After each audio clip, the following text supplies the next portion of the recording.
Thank you. Thank you very much, dear colleagues, dear friends. Excellencies, distinguished delegates, ladies and gentlemen. It is my honor to declare open the second part of the fifth session of the Intergovernmental Negotiating Committee to develop an international legally binding instrument on plastic pollution, including the marine environment, and I call to order this fifth plenary meeting.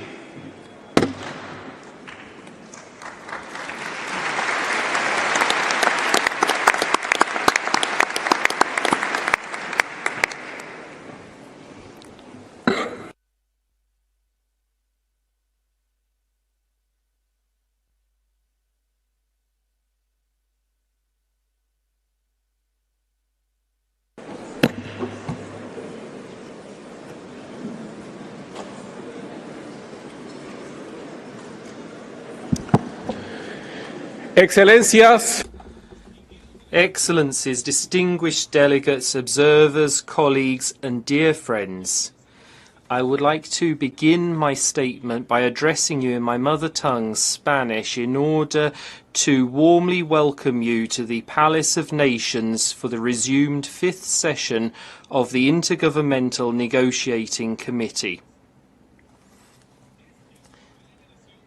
The Palace of Nations is a historic venue which was built to provide a home to the ideals of peace, freedom and cooperation among nations, and has witnessed key moments of multilateral diplomacy.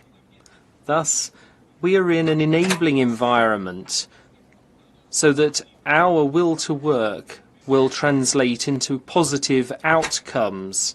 Please allow me to begin by extending heartfelt thanks to those whose commitment and dedication has brought us to this critical moment. To Inga Anderson, Executive Director of the United Nations Environment Programme, for her constant guidance and unwavering defence of environmental multilateralism. Thank you very much, Madam Executive Director. To Jyoti Mata Philip, Executive Secretary of the Intergovernmental Negotiating Committee, and her outstanding team, thank you for supporting this process with professionalism, transparency and tireless dedication. Thank you so much, Jyoti. And to Katrin Schneeberger, Director of the Swiss Federal Office for the Environment, thank you for your generous welcome to Geneva, the bulwark of multilateralism and cooperation amongst peoples, and for your country's support throughout this process. I would also like to acknowledge the constant support of UNEP's staff, the INC Secretariat, and the United Nations office at Geneva. Your logistic and technical support has provided us with the necessary foundations for fruitful work. Thank you so much for that. I would also like to welcome observers participating in this meeting. I'd like to thank you for your valuable perspectives, technical skills and innovative ideas. You represent civil society, industry, science and communities throughout the world, including indigenous peoples. And it are your voices that ensure the credibility and inclusion of this process. I'd like to encourage you to continue a vital role, not only as observers, but as active participants, as your contributions will help delegations build bridges and overcome differences. And lastly, but certainly not least, given your most relevant role in this collective effort, I would like to thank the member states represented here through your delegations. This is a negotiation among states. You are at the very heart of this process. You're the ones taking the decisions. Let's not forget that. And that means, as the Latin thinker said, a huge right, but at the same time a colossal responsibility.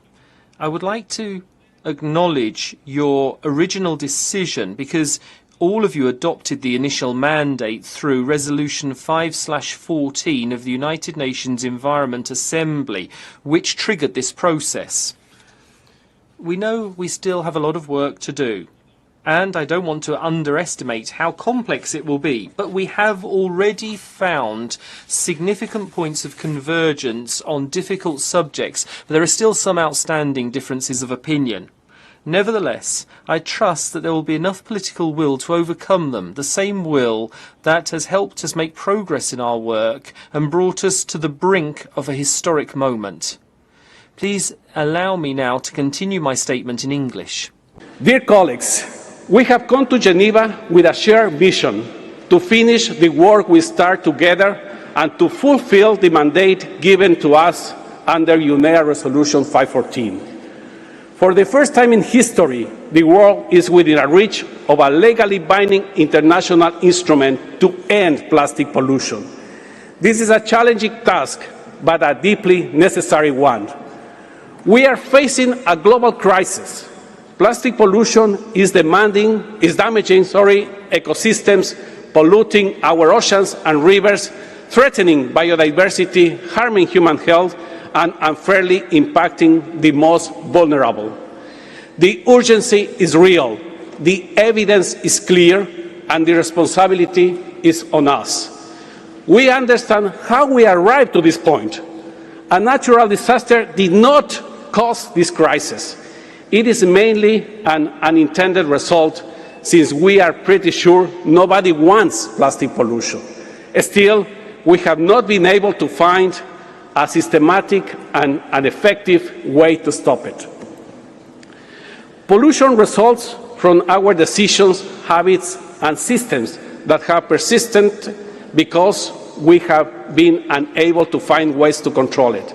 Since it is a human-made crisis, it can and it must be tackled through human effort and global cooperation. We are supported by the best available science, which clearly shows that an effective international framework for cooperation and accountability, one that adopts a comprehensive approach throughout the life cycle of plastics, can significantly reduce plastic pollution and provide great benefits for both the environment and public health. You, Member States, have the mandate, information, and authority to act. You understand your national priorities, your red lines, and constraints.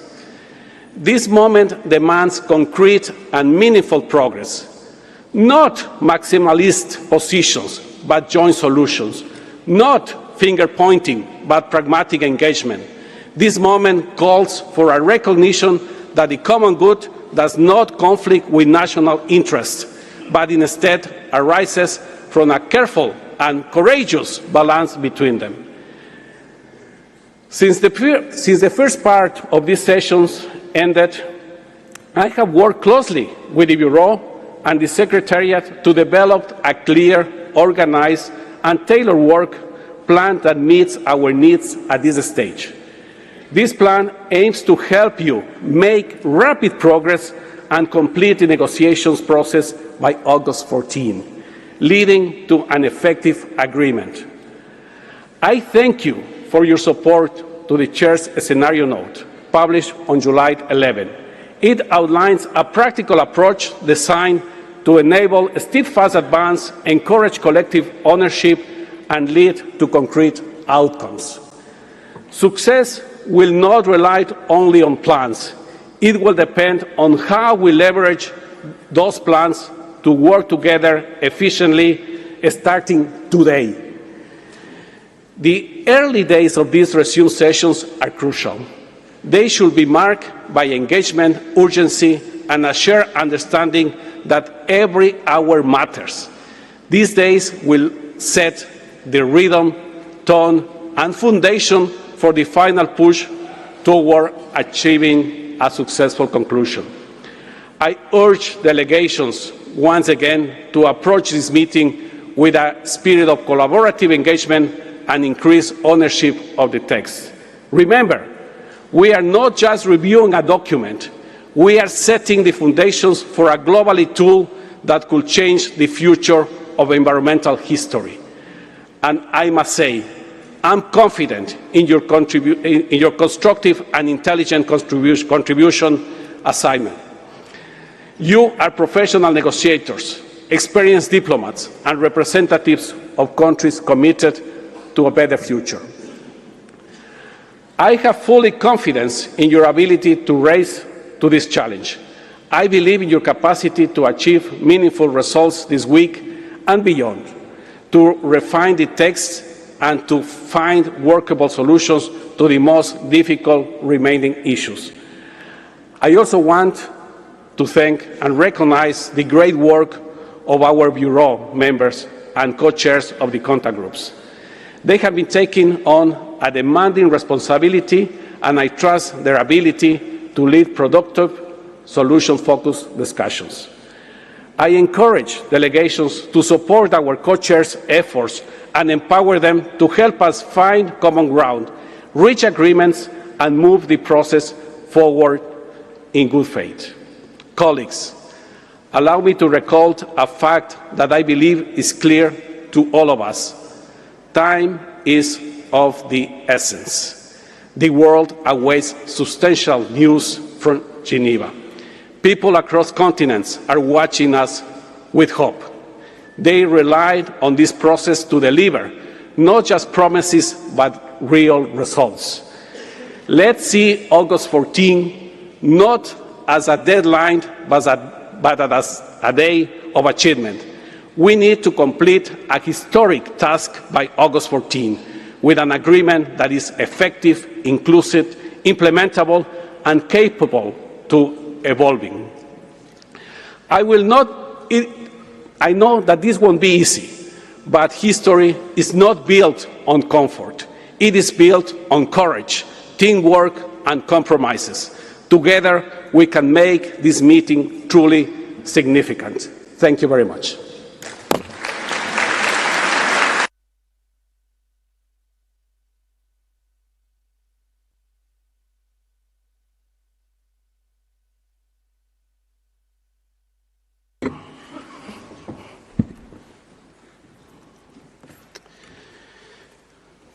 Thank you very much. It's now my pleasure to invite the Under-Secretary General and Executive Director of the United Nations Environment Programme, Ms. Inger Anderson, to deliver her opening remarks.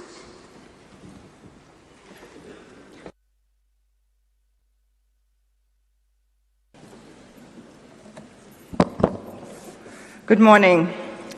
And let me start also by thanking you, dear Chair, Ambassador Luis Valdivieso, for your extraordinary leadership. We would not be here, we would not have reached as far as we have without it.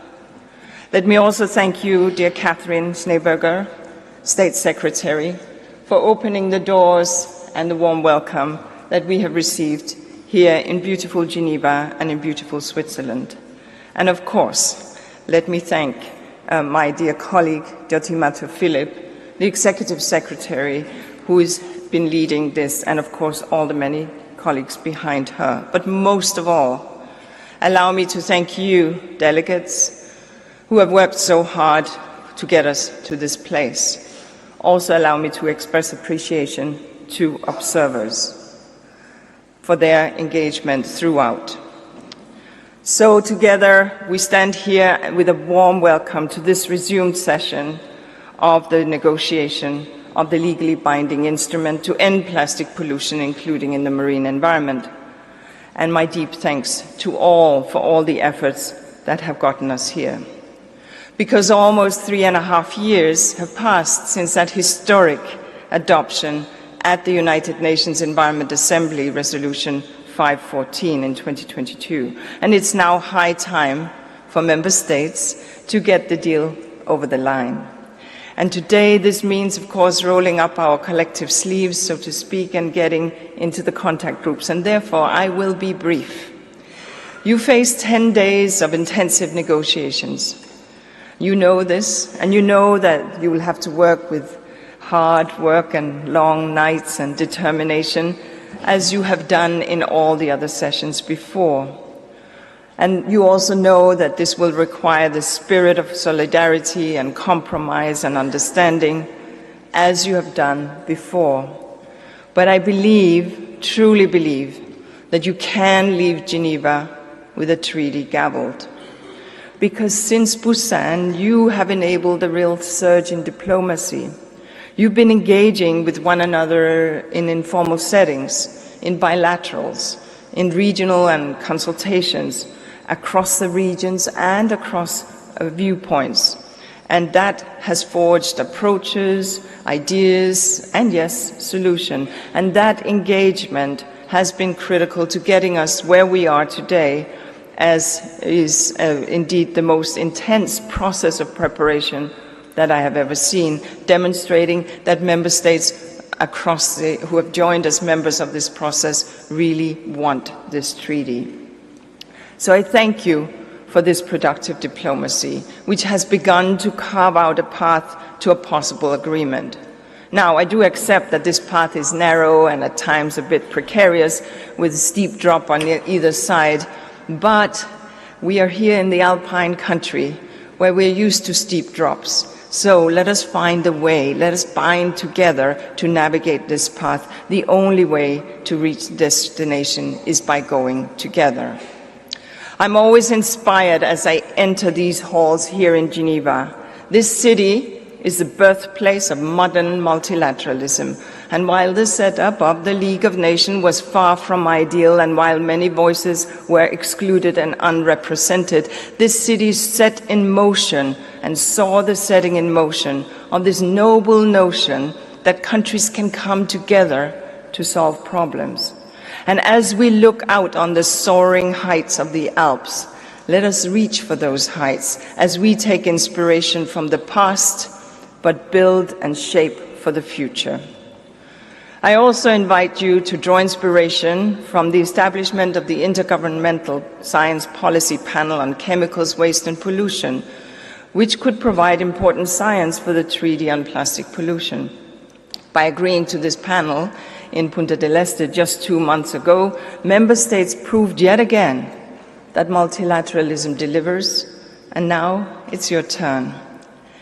As you get down to negotiating, I remind you that, which you know, that the world wants you to succeed. The world wants and needs to tackle plastic pollution crisis. People are frankly outraged by the plastic in their environment. They are worried, they are watching, and rightly so. Plastic pollution is already in nature, in our oceans, and in our bloodstreams, and the plastic leakage to the environment is predicted to grow. And if we continue as we are right now, then we will see plastic pollution growing even more, with significant consequences for the environment, for economy, as yet indeed for human health. I know that you know this, and I also know that you know that it is in your hands to get this done and make sure that we get this treaty gavelled. It is in your hands to protect ourselves, the environment, and future generations. It is in your hands to turn the plastics pollution challenge into an opportunity of solutions and new beginnings. And I want to assure you that we at UNEP, we will be there to support you. But ultimately, of course, the path is paved by you. So I ask you to reach across the aisle and start crafting the chair's text into that final agreement, one that draws on the many areas of convergence, one that starts with real strength, but also includes the hooks for future developments, and one that sets the world on a path to end plastic pollution forever. Thank you.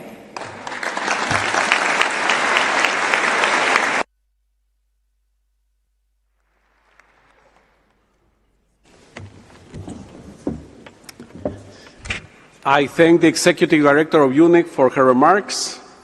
I have now the pleasure of inviting the Director of the Federal Office for the Environment of Switzerland, Ms. Katrin Schneeberger, our host country, to deliver her opening remarks. Please.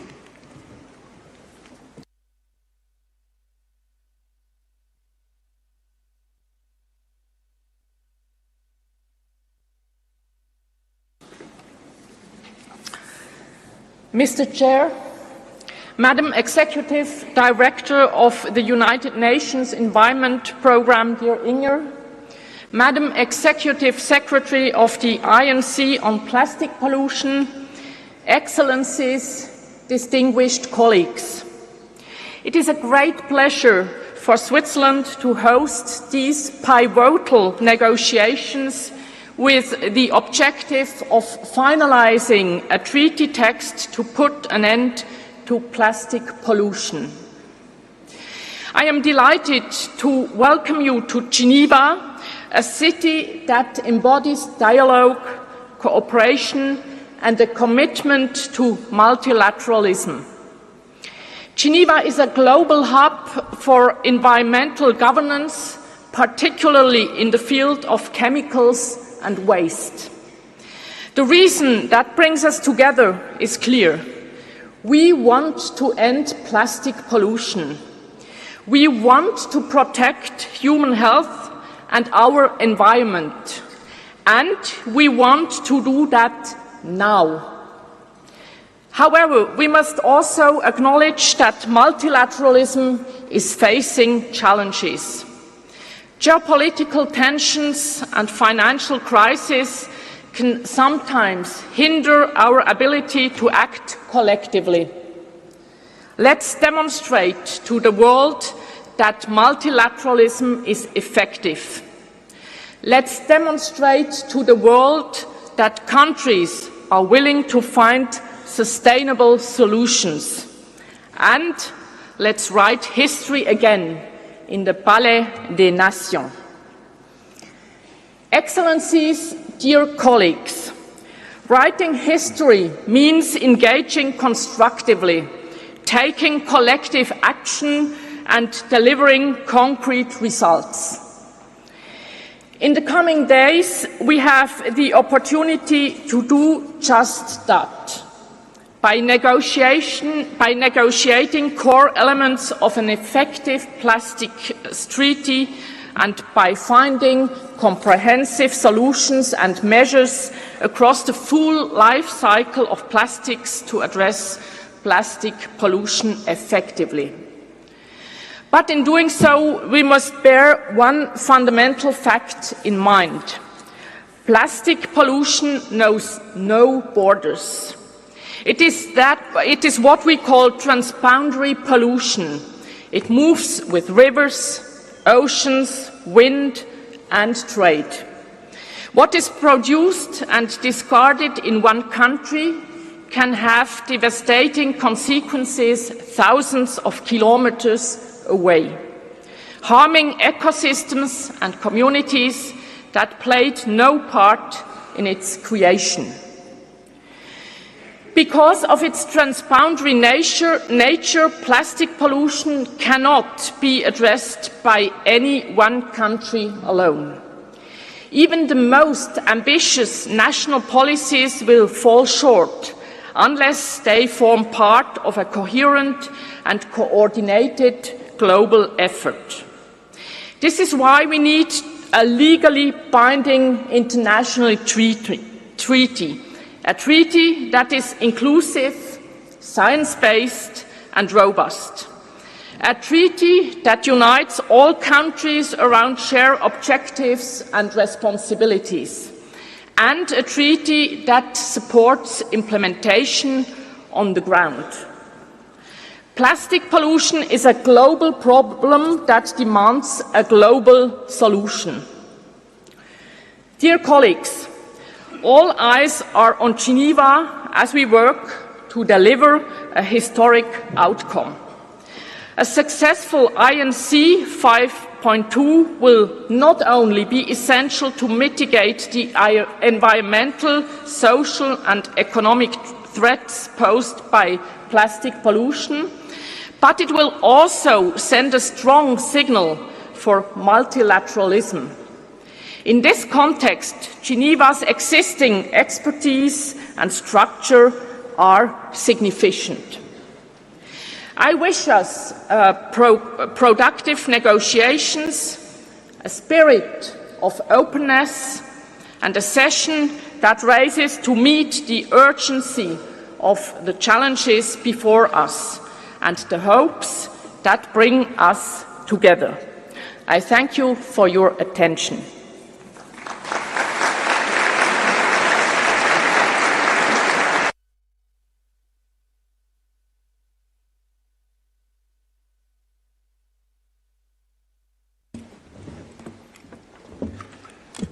I thank the Director of the Federal Office for the Environment of Switzerland for her remarks. And now I would like to invite our Executive Secretary, Ms. Jyoti Mathur-Philip, to provide her opening remarks.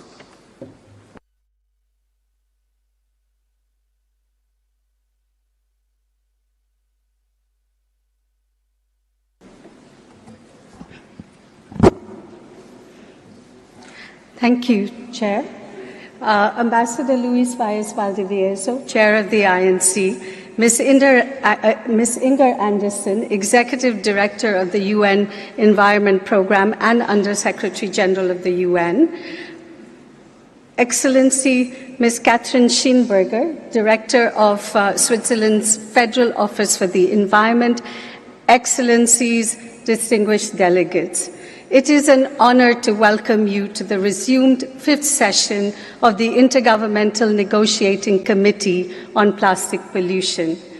I begin by expressing my sincere gratitude to Switzerland for hosting us for INC 5.2.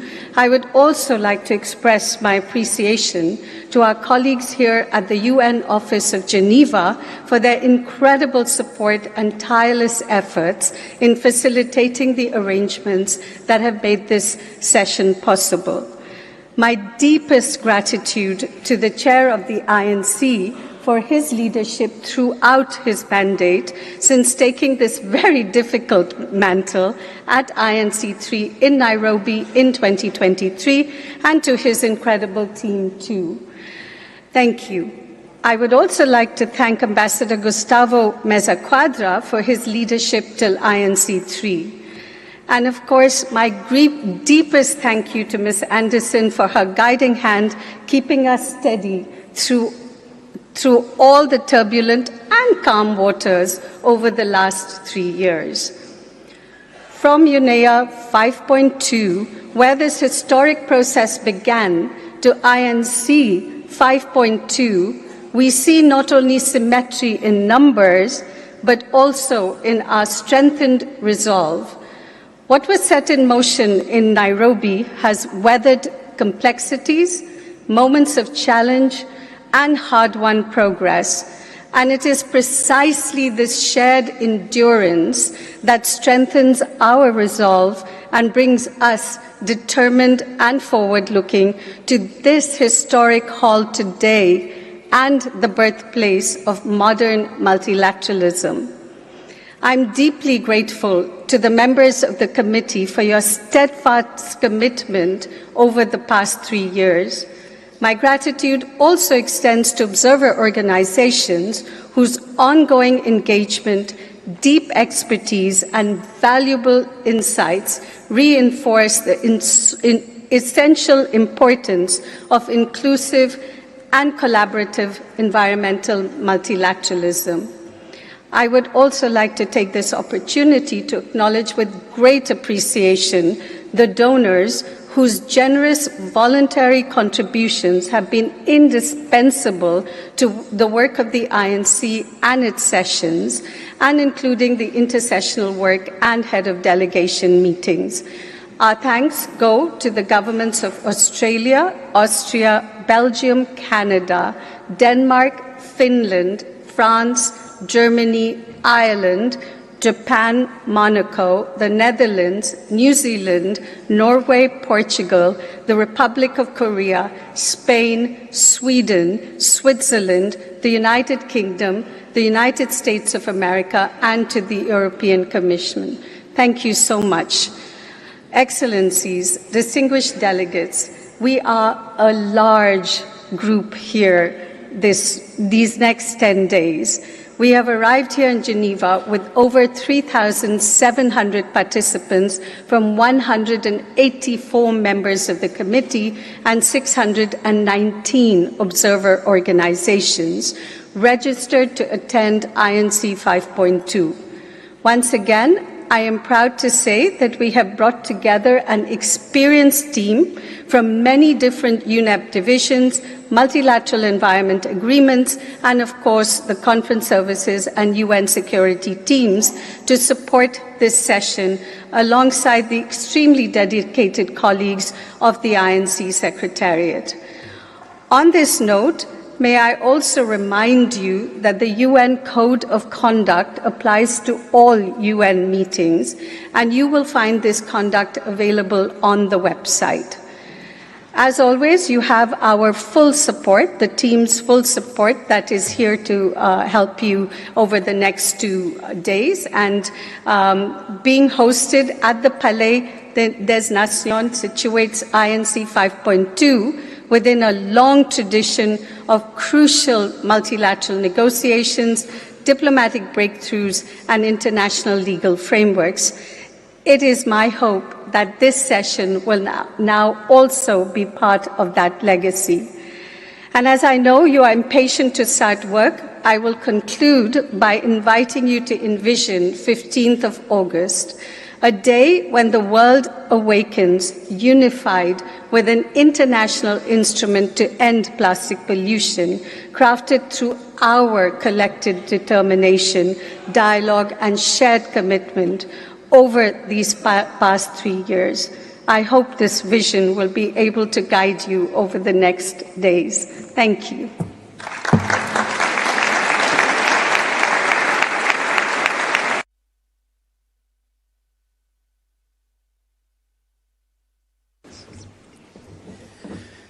Thank you, Executive Secretary, Excellencies, distinguished delegates, ladies and gentlemen. Before I close this opening segment, I would like to voice my appreciation to Ms. Asha Challenger for her work as rapporteur of our process. Thank you, dear Asha.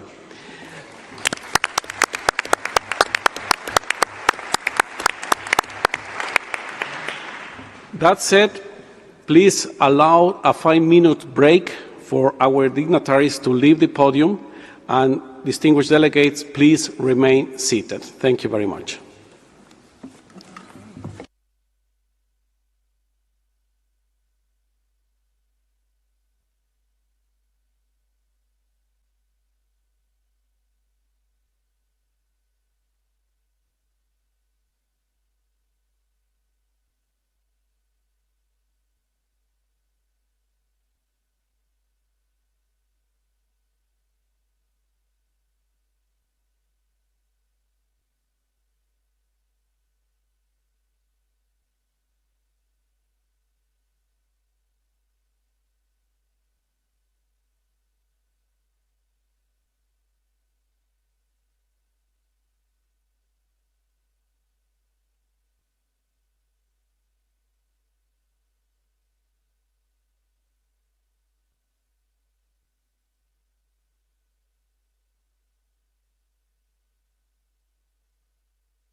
Thank you very much. Could you please take your seats?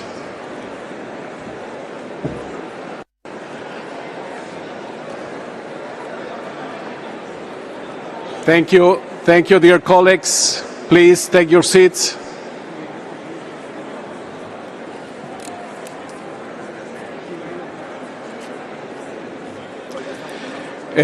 We are going to start our meeting or restart our meeting. Please take your seats. Distinguished delegates, further to my consultations with members during the informal heads of delegation meeting and the regional consultations, and as I have outlined in my scenario note, I invite members, regional groups, and groups of members to submit any statement by writing through the INC in-session document platform, which is now available. This is in the interest, this is in the interest of time, and with the firm conviction that our work in the contact groups needs to have as much time as possible. Furthermore, I strongly believe that specific and technical interventions by members can be made most effectively in the contact groups. Before we proceed with the next agenda item, I would like to invite the Secretariat to provide some logistical information. Secretariat, you have the floor. Thank you, Mr. Chair. Distinguished delegates, the plenary session is being live-streamed into rooms 18 and 19 in all UN official languages to accommodate the overflow from the Assembly Hall. Both these rooms are located in Building E. The plenary meetings can be followed via the live stream on the UN Web TV. Live stream links are available on the INC 5.2 webpage. Regarding the use of microphones on the plenary floor, to request the floor, please press the button on the microphone once. The light will turn green. When the chair gives you the floor, the technician will turn on your microphone and the light will turn red. A timer will be displayed on the screen. Delegates are kindly requested to adhere to the allotted time when taking the floor. Please speak clearly and in dictation speed to facilitate interpretation. As per the Chair's scenario note, written statements in PDF format can be uploaded to the in-session documents platform and will in turn be published on the INC website. Guidance on the use of the platform is available in the instruction manual previously shared with delegations. The in-session documents platform will be open this morning and will close by close of business on Thursday, 7th August. Dedicated seating for observers in plenary will be available on first-come, first-served basis. Therefore, observers are kindly requested to coordinate amongst themselves so that those who would like to speak are given priority access to the plenary floor to deliver their statement. For time efficiency, observers are encouraged to deliver joint statements on behalf of alliances, coalitions, and groups. We will be operating a dedicated queuing system for observers' interventions using a QR code. Instructions on how to use this system have been made available on the dedicated observer seats on the ground floor of this plenary hall. Meeting documents are available on the INC 5.2 webpage. A live daily schedule is accessible via the Plastic Pollution Negotiations mobile app, as well as on the INC 5.2 website. Delegations are encouraged to download this app. The same schedule will appear on the electronic screens inside the venue. We wish to remind you that the Swiss Federal Council, the State Council of the Republic and Canton of Geneva, and the Executive Council of the City of Geneva will be hosting a welcome reception this evening from 6:15 p.m., which will be held directly behind this Assembly Hall in the Cour de Nord. Finally, a few words on our venue. The venue will be accessible between 7 a.m. and 8 p.m. daily. Members of the committee can access the venue via the Peace Gate between 7:30 a.m. and 7:30 p.m. daily. After 8 p.m., no entry is allowed, and exit is only possible via the Preny Gate. More detailed information can be found in the INC 5.2 information note for participants. The schedule for payment of DSA for funded delegates is available in the INC 5.2 information note for participants as well. The name of the open Wi-Fi network in the venue is the public-Wi-Fi UNOG. Lunch breaks are scheduled every day from 1 p.m. to 3 p.m. There are catering facilities in Building A and Building E. The list of the opening hours of each catering point is available in the INC 5.2 information note for participants, as well as in the mobile app under information. Delegates are reminded that food and drinks are strictly not allowed in any of the meeting rooms in this venue. Bottled water with the necessary precaution are permitted. The tap water in the venue is safe to drink and poses no health risks. Delegates can therefore use tap water to refill their bottles. A lost and found counter is located at the reception desk of Building E. This meeting is striving to be single-use plastics free. We call on you delegates to also do your part. Thank you, Mr. Chair. And I thank you, Secretariat. And this concludes our consideration of Agenda Item 1. Distinguished delegates, the committee will now resume its consideration of Agenda Item 3C on the organization of work. You will recall the committee considered Sub-Item 3B on the adoption of agenda for this session during the first part of the fifth session. The committee adopted the agenda for the session as contained in document UNEP/PP/INC.5/1, which has now been issued as document UNEP/PP/INC.1/1/Rev.1. The annotated agenda for the second part of the session has been issued as document UNEP/PP/INC.5/1/Rev.1/@.1.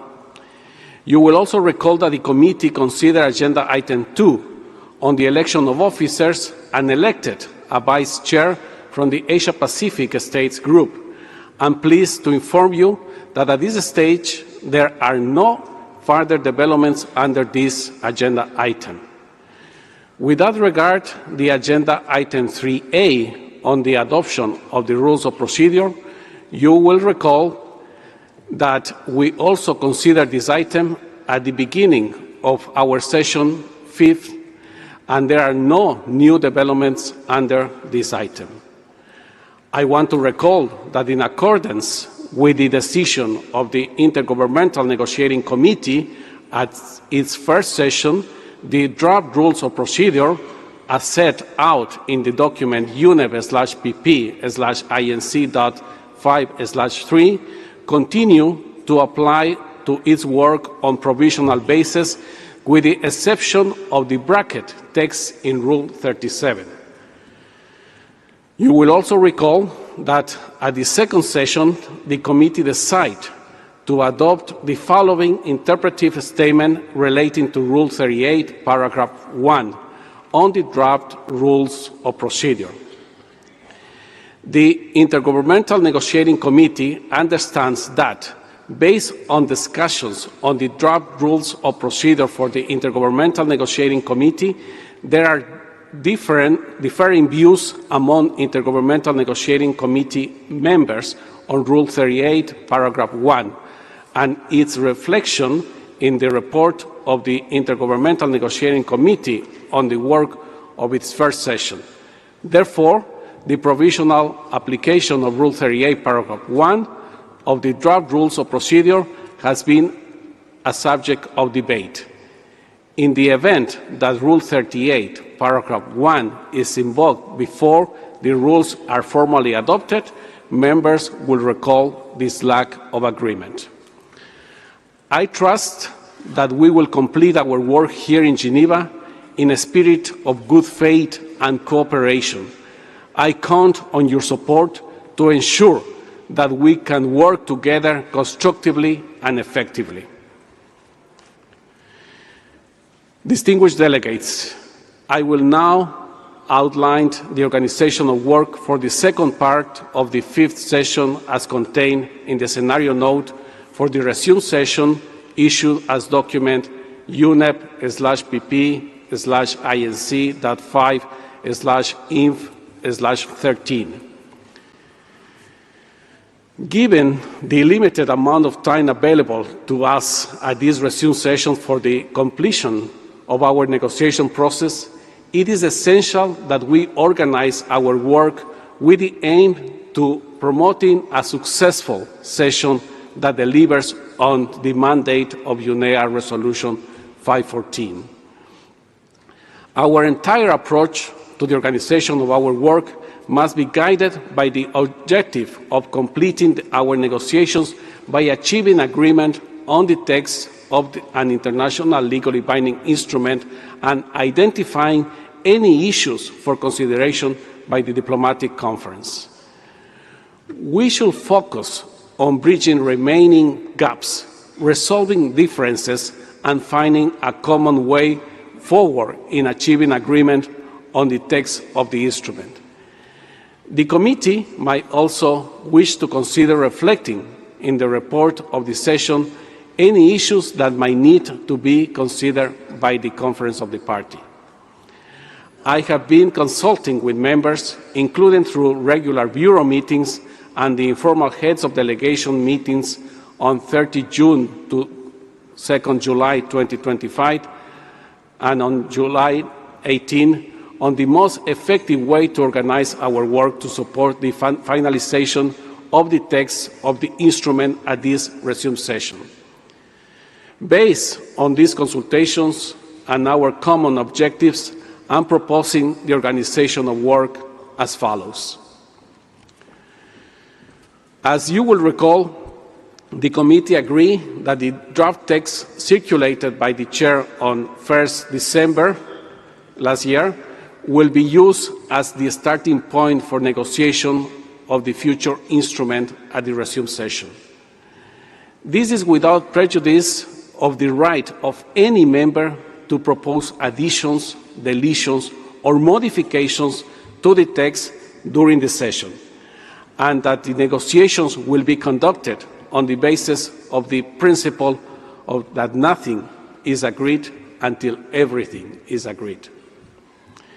I would therefore like to emphasize and make it clear from the outset that the starting point for the negotiations in the contact groups is the draft text that was circulated on 1st December.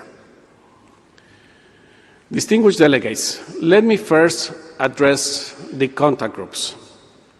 As you will recall, during the first part of the session in Busan, the committee established 4 contact groups, each with a clear, defined mandate covering specific clusters of issues and appointed their respective co-chairs. I propose that these 4 contact groups continue their work at this resumed session. The mandates of the contact groups remain generally as agreed at the starting of our session in Busan, with one fine-tuning based on the consultations we had during the formal heads of delegation meeting and with the Bureau, and as outlined in my scenario note. I have also noted in my scenario note that 2 of the co-chairs originally appointed in the first part of the session to facilitate the contact groups are no longer available to serve in this capacity.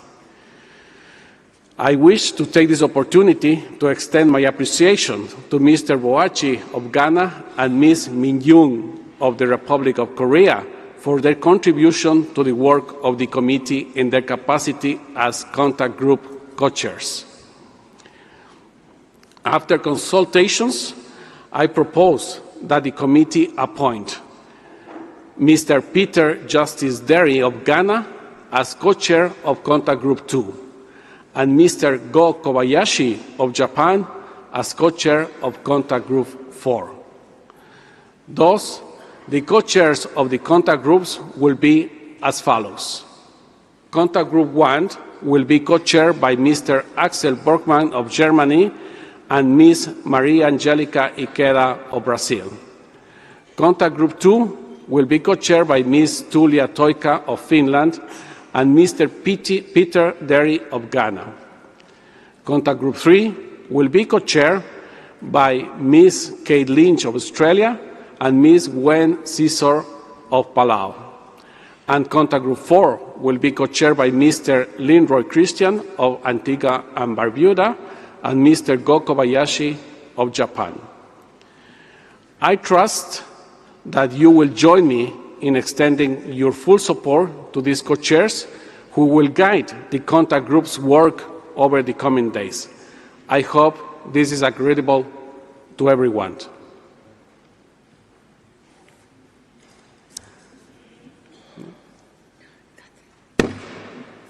Thank you very much.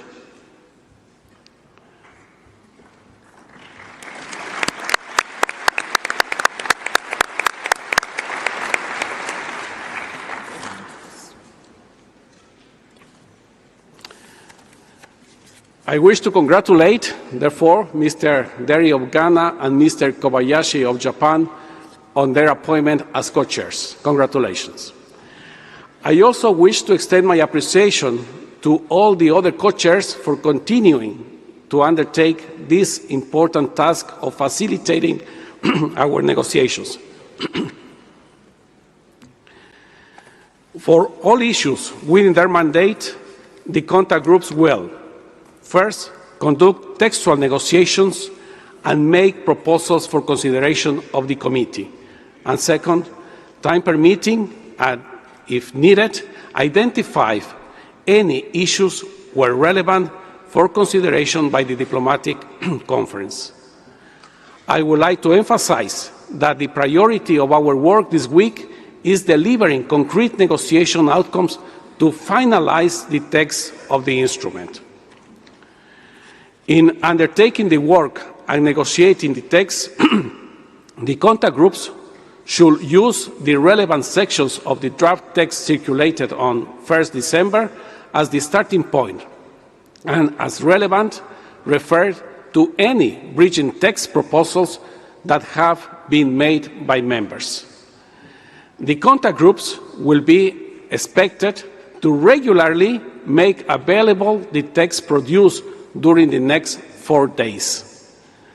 The outcomes from the contact groups as of Friday, 8th of August, will be assembled by the Secretariat into a single document, which will be made available for the plenary on Saturday, 9th August, as a conference room paper.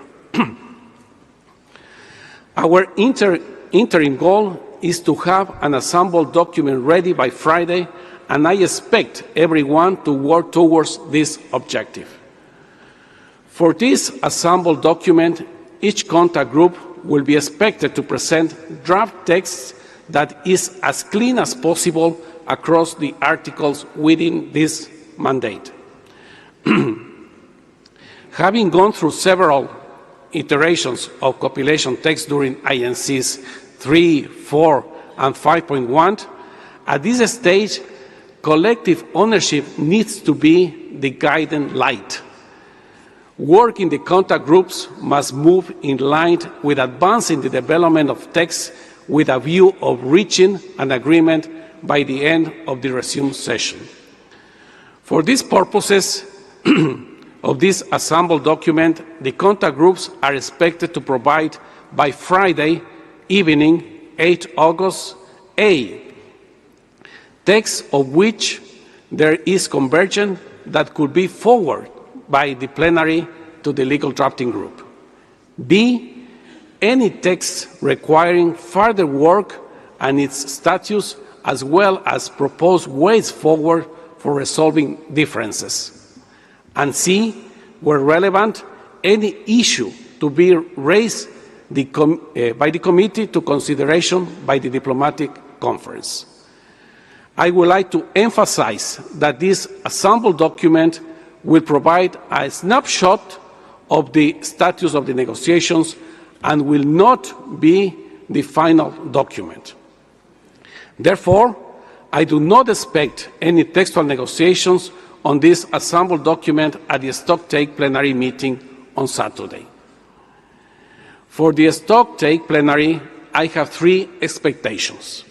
Firstly, that the committee will be in a position to transmit a number of articles to the legal drafting group with the understanding that nothing is agreed until everything is agreed.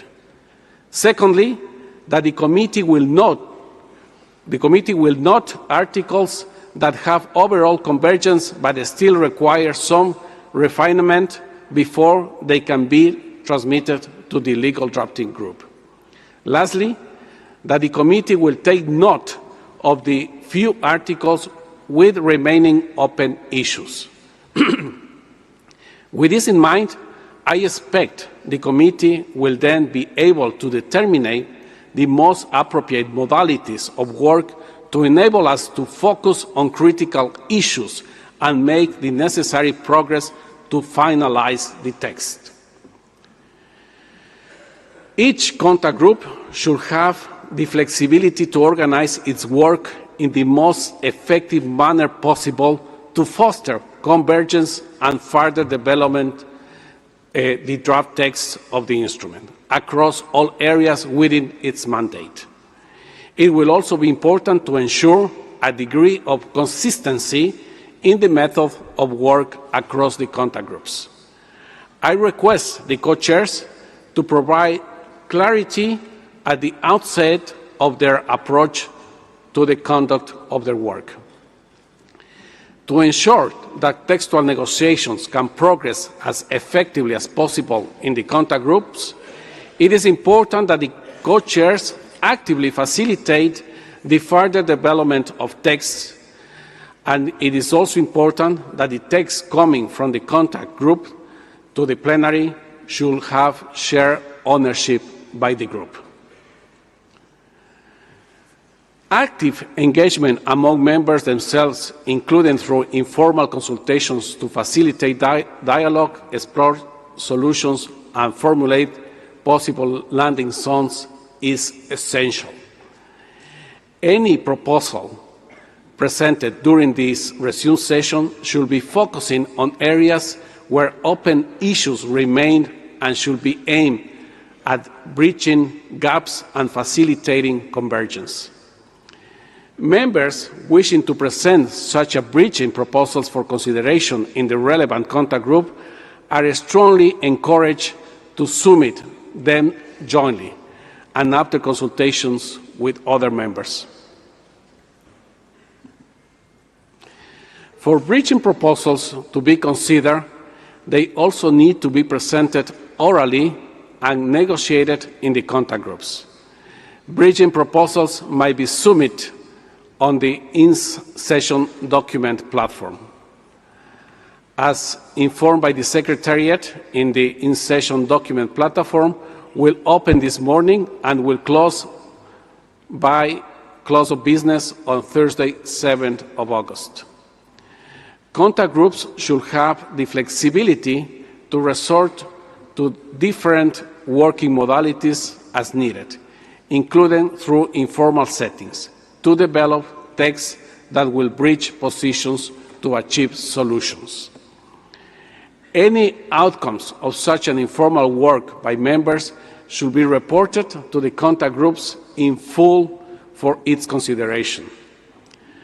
I'm aware that there are several cross-cutting issues that are related to a number of articles. I encourage contact groups to coordinate on such issues, including through the co-chairs and, when appropriate, in consultations with me, the chair. Turning now to the legal drafting group, I would like to remind delegates that this open-ended group established at our fourth session remains in place. Its mandate is to conduct a review of the draft text forward to it by the Committee for Legal Soundness and Consistency, and to provide recommendations on the wording without reopening substantive policy discussions. The committee also agreed that in its work, the legal drafting group will not consider policy issues, and any policy issues is it might identify in the course of its work will be referred back to the committee. The meetings of the legal drafting group will be convened by the co-chairs, Ms. Annick Baudouin of Canada, Mr. Jean Kenfag of Cameroon, and Mr. Eyad Al-Hubra of Saudi Arabia, as and when needed, to consider draft text referred to it by the committee. I would like to remind delegates that the legal drafting group is not a negotiating body, nor is it a decision-making body. What the group does is present recommendations on the legally sound wording for consideration by the committee in plenary. It is ultimately the committee that agrees on text. We should endeavor to refer draft text as early as possible to the legal drafting group. I, therefore, invite contact groups when working on the text during the next several days to flag in their reports to the plenary any provision that they consider sufficiently developed to be reviewed by the legal drafting group. I want to emphasize that forwarding text for legal review does not imply that this text is fully agreed. As always, we are guided by the principle that nothing is agreed until everything is agreed.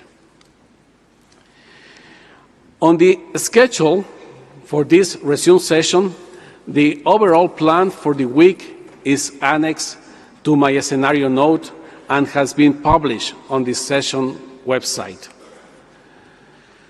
2 or more contact groups might also agree to jointly discuss matters within their respective mandates as needed. During our plenary meeting on Saturday morning, 9 August 2025, we will need to collectively take stock in light of the outcomes of the contact group's work in the first 4 days and assess the progress made.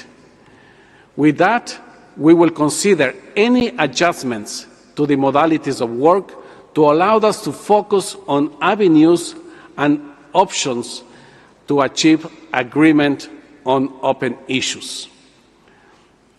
At this meeting on Saturday, each contact group will be expected to report on any draft text that could be referred to the legal drafting group and on the state of play of any outstanding issue within its mandate. I wish to reiterate that no more than 2 contact groups meetings will be scheduled in parallel. In addition, a schedule for days 1 to 4 has been published, while specific time periods are proposed to be tentatively allocated for meetings of each of the 4 contact groups up to including day 3, 7 August 2025. The exact schedule will need to be reviewed as negotiation progress to reflect the actual needs of each contact group on a daily basis. I have had numerous consultations on the schedule for this resumed session with members and regions.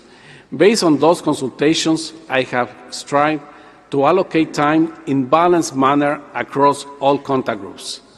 This schedule of contact groups meetings will be updated daily and made available on the website and through the app in the evening of the previous day. The next plenary is currently scheduled for Saturday, 9th of August.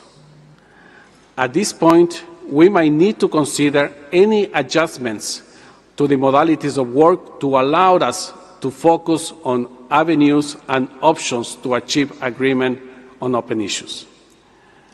There will also be the opportunity for plenary meetings to be convened over the course of the week as needed. Sunday, 10th August, is a reserved day without any formal meetings to allow for informal consultation among members. I encourage members to utilize this time to continue their informal dialogues and bridging proposals. I also encourage regions to make use of this time to consult amongst themselves and identify solutions to the remaining open issues. The schedule for Monday 11th through Thursday 14th of August will be developed over the course of the resume session, taking into account the progress achieved to allow us to focus on outstanding issues to finalize the resume sessions successfully. Under agenda item 4, I will also like to propose that during the plenary on Thursday, 14 August 2025, the committee considers the text of the instrument with a view of its formal approval. Next, let me outline the indicative plan for the remaining agenda items. Oh, thank you.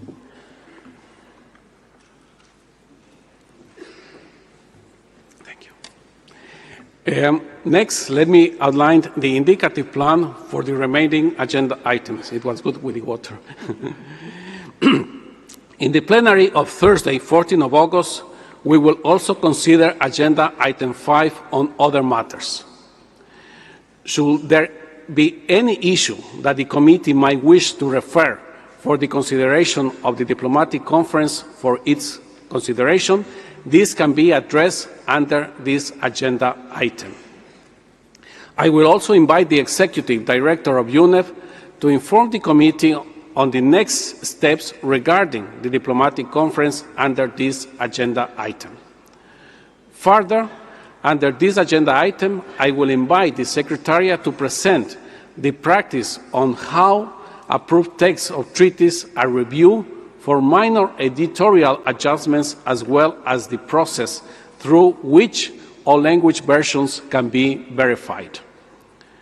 Should any member wish to raise any other matters under this item, I invite you to inform me at this plenary meeting. During the plenary meeting on Thursday, 14 of August, the committee will also consider agenda item 6 on the adoption of the report of this session. You will recall that at the end of the first part of the 5th session, the committee adopted the report for the first part of the session contained in document UNEP/PP/INC.5/8 on the basis of the draft report that had been circulated, on the understanding that the committee will be invited to adopt the remainder of the report once drafted and circulated to all members at the resumed 5th session.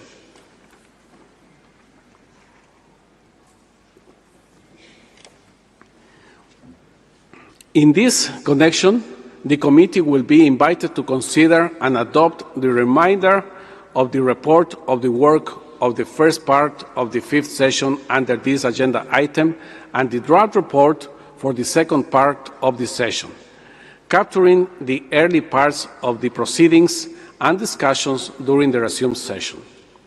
Finally, on Thursday, 14 August, the committee will consider agenda item 7 at the closing of the session. I believe that this mode of operation, built on the basis of discussions in the Bureau, dialogues with members, including in the informal heads of delegation meetings, will allow us to be most productive over the next 10 days. I take it that we can proceed together with the approach just outlined.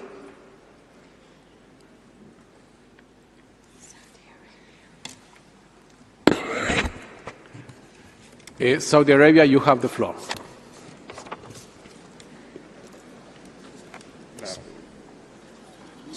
شكرا سيدي الرئيس.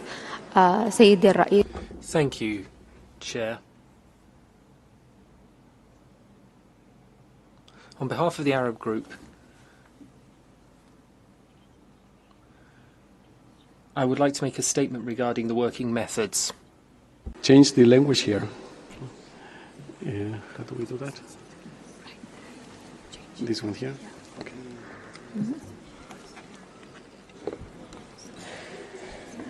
Okay. Please continue. I'm sorry for that. السيد الرئيس لجنة التفاوض الدولية Chairman,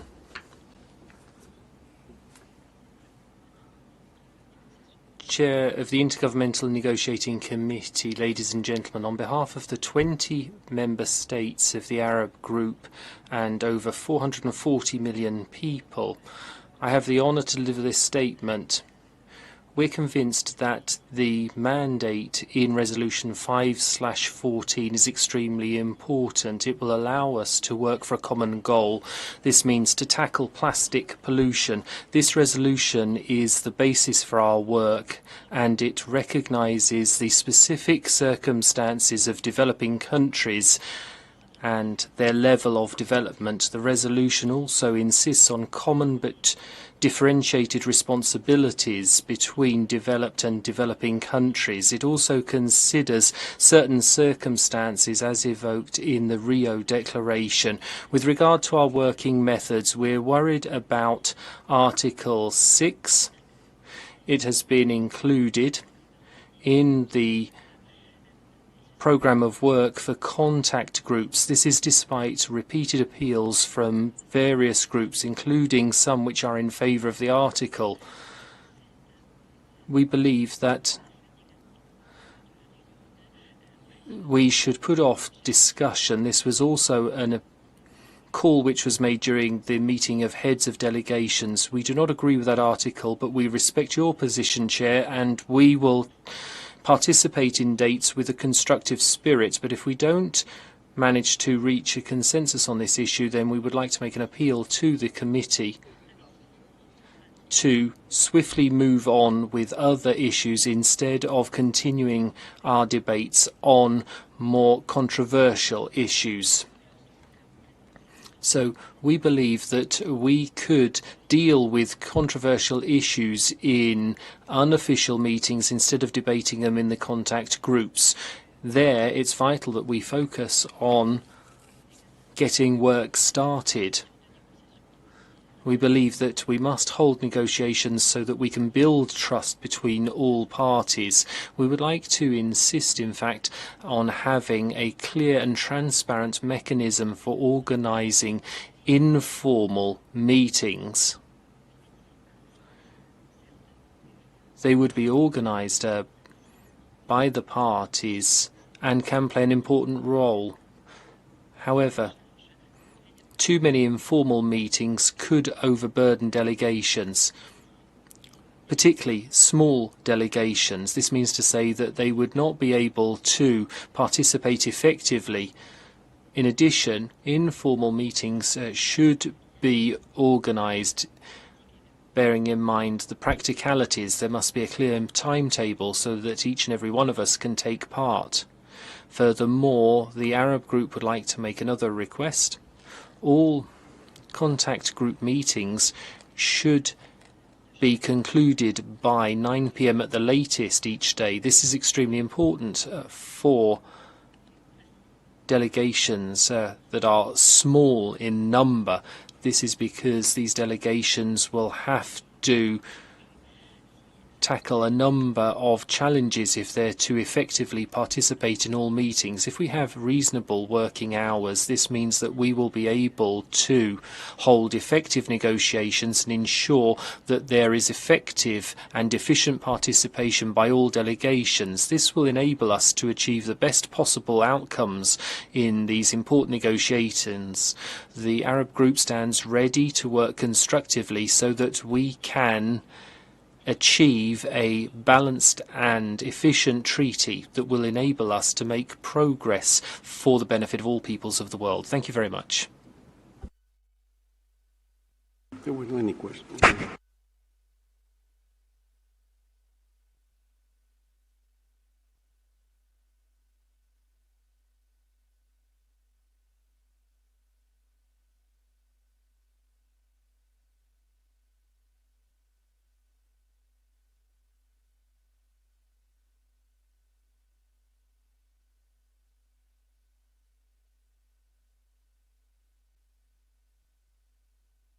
I thank you very much, Saudi Arabia.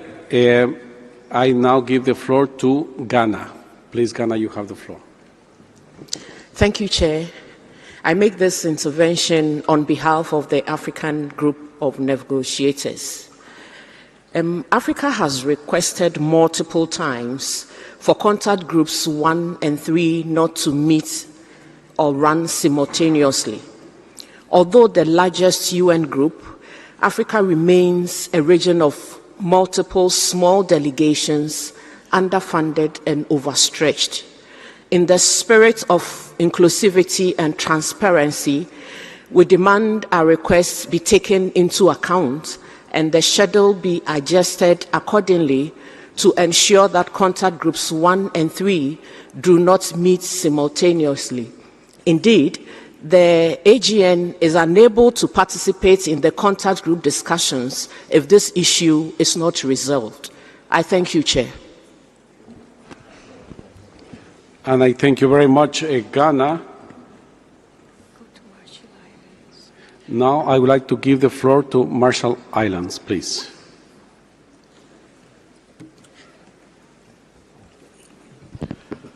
Accidentally pressed the button, Chair. Thank you.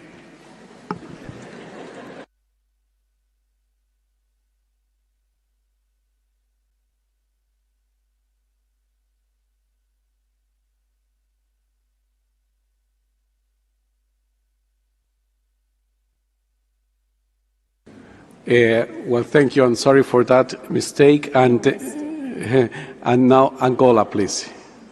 No, it's a mistake too. Something is happening. Let me check with the Secretariat because I have a list of speakers here. And, well, we will check immediately. Yeah.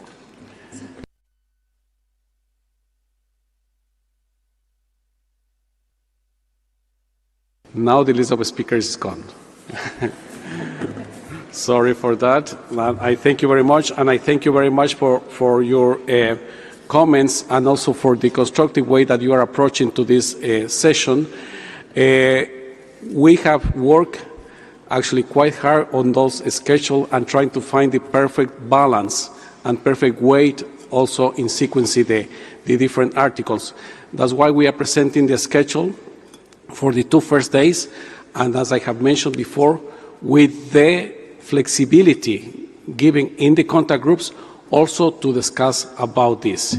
What I will propose is to take the schedule as we have presented, and we will review and take, of course, into consideration the comments and also the proposals that you have presented from the African group to for the days after this the work, starting from day 3, and also we reconsider the schedule for tomorrow, actually for day 2, depending also seeing what you mentioned of not having those 2 contact groups at the same time, 1 and 3.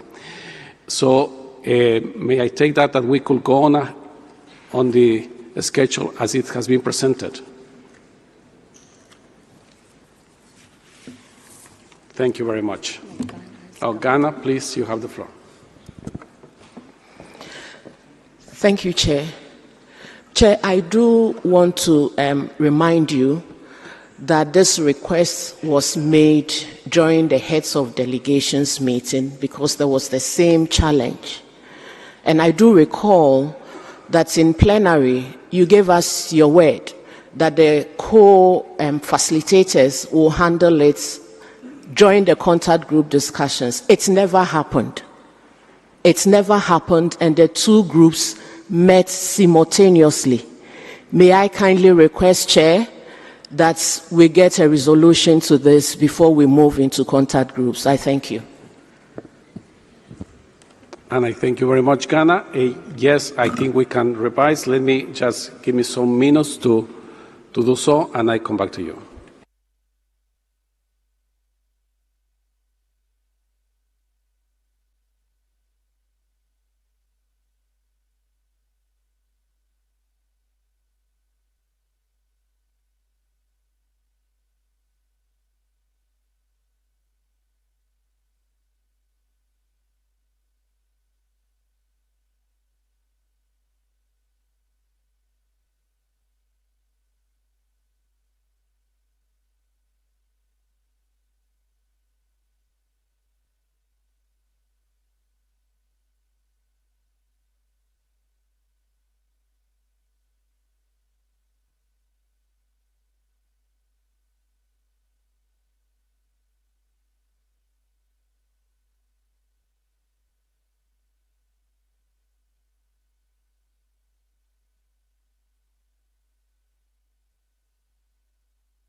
Thank you very much, dear colleagues, and thank you very much to the African group. My task as chair is also to give these possibilities and as a principle guiding our negotiations that you members feel comfortable in these negotiations and also in the contact groups. So we are working and we have a proposal. So contact group 1 and 3 won't meet at the same time. Instead, it will be contact group 2 and 3 meeting at the same time, and then contact group 1 and 4 meeting at the same time. So we change 3 for 4 today and also tomorrow. I hope that that will be agreeable for everyone. We have Iran, and Brazil is voting.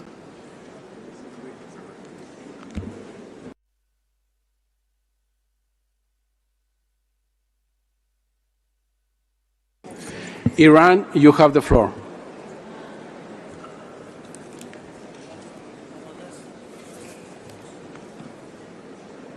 Thank you very much. Iran, have you asked for the floor? Yes, thank you very much. much. Please, you have the floor. Good morning, colleagues.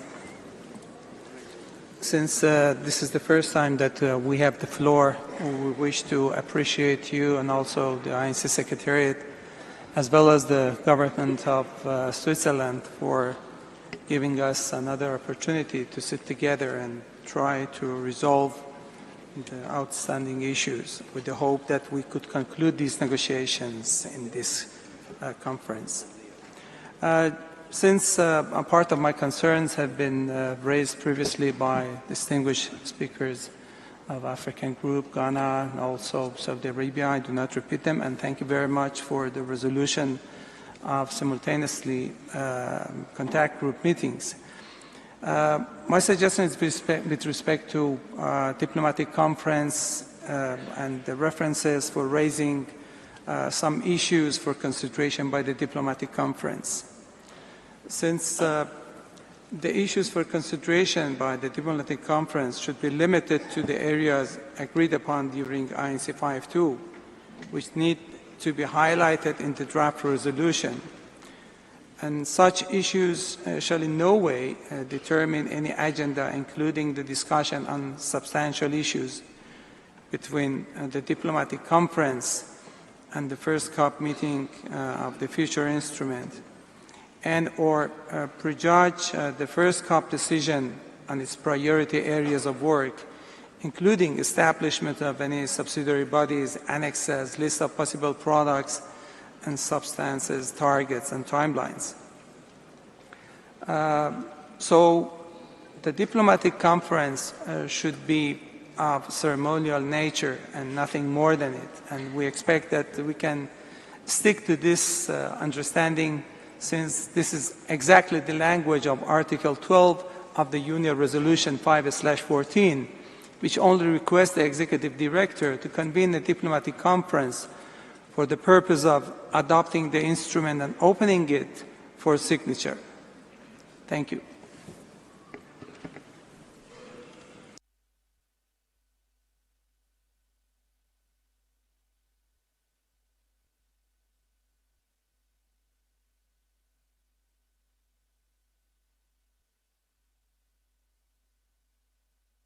All right. Thank you very much to Iran. Now I would like to give the floor to the United States of America. The U.S., please, you have the floor.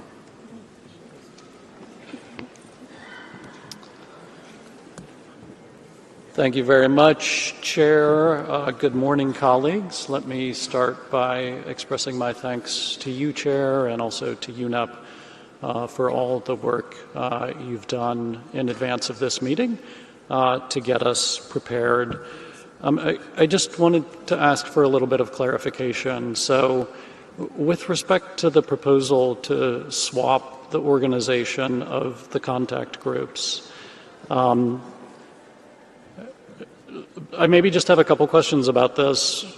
In principle, to us, we're actually quite flexible. The issue is, We prepared for the meeting using the scenario note proposed, as we understood it, by the chair, and endorsed, we had understood, in the Bureau meetings. And thus, we have brought a team here that is actually prepared, and we have certain people that bounce in between contact groups that have prepared for the meeting and the negotiations with the particular pairing that had been proposed for us to use at the meeting.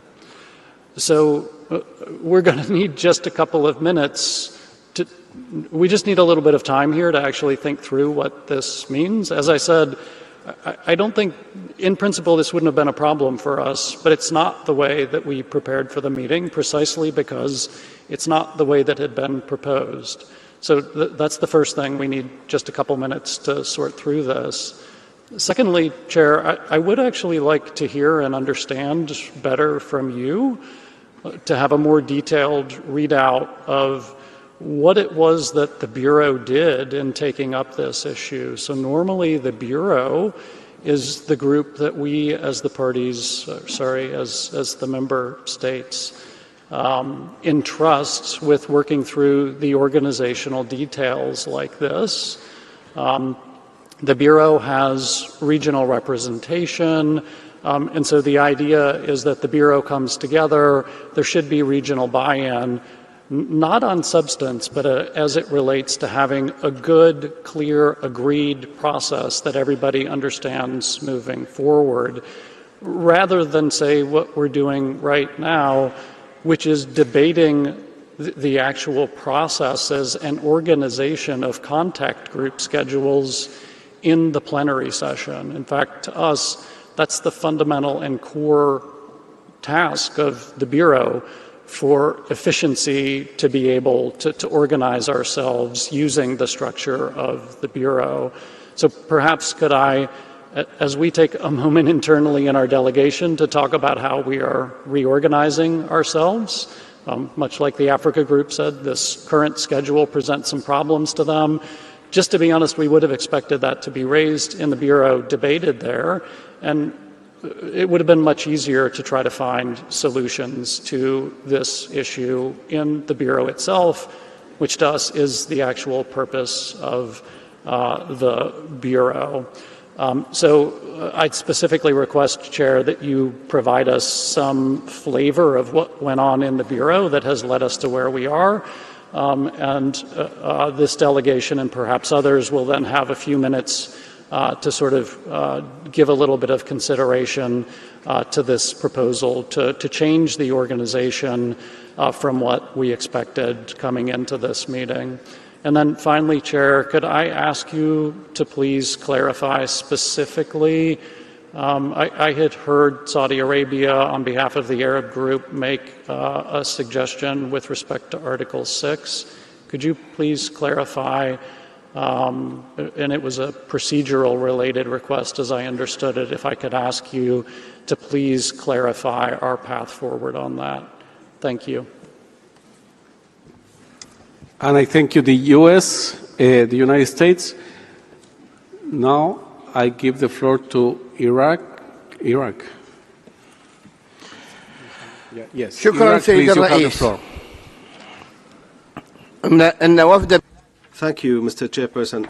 My delegation would like at the outset to express its high gratitude for your able organizational leadership of this meeting.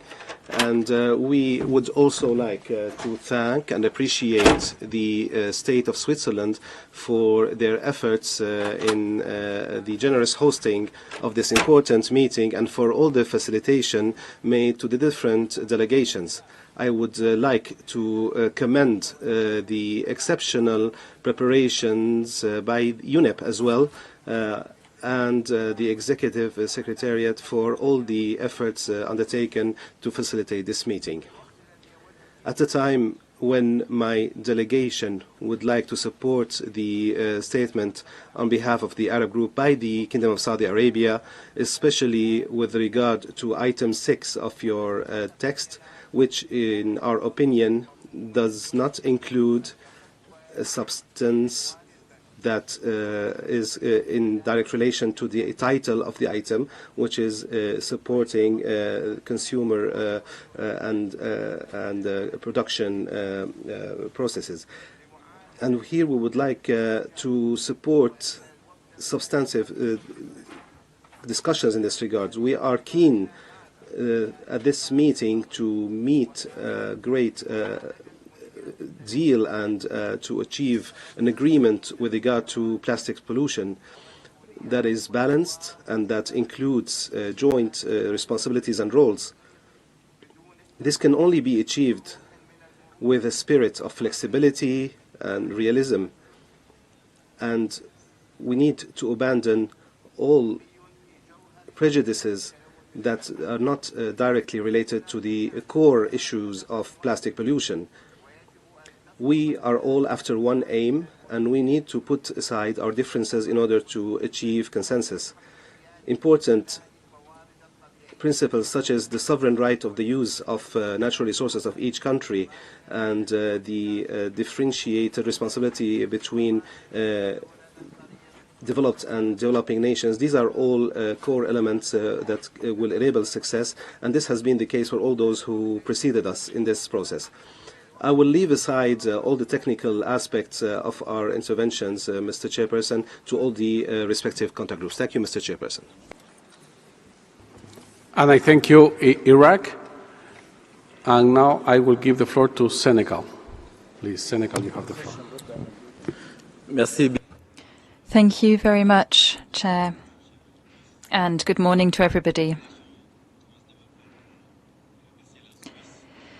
My delegation would like to begin by thanking Switzerland for hosting this important conference, and we do hope that it will lead to success here in Geneva. We align ourselves with the statement made by Ghana on behalf of the Africa Group regarding contact groups 1 and 3 and their meeting simultaneously. The United States are right to have raised that issue and to have referred to the Bureau, and in fact that is why we're also taking the floor now in our capacity as representative of Africa in the Bureau. This was raised within the Bureau following a letter sent to the Secretariat and the Chair by Ghana. So Africa has submitted its views to the Bureau, and we do expect those views to be taken into account. I think that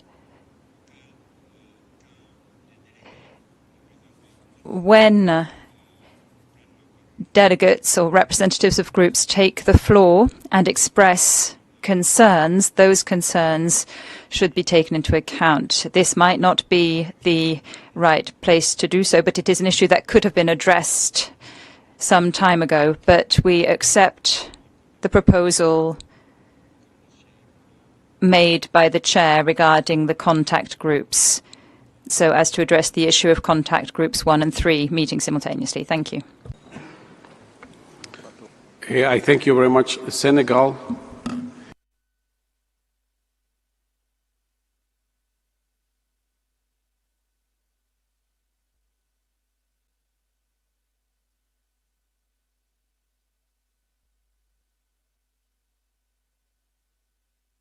I thank you very much, dear colleagues, for your comments.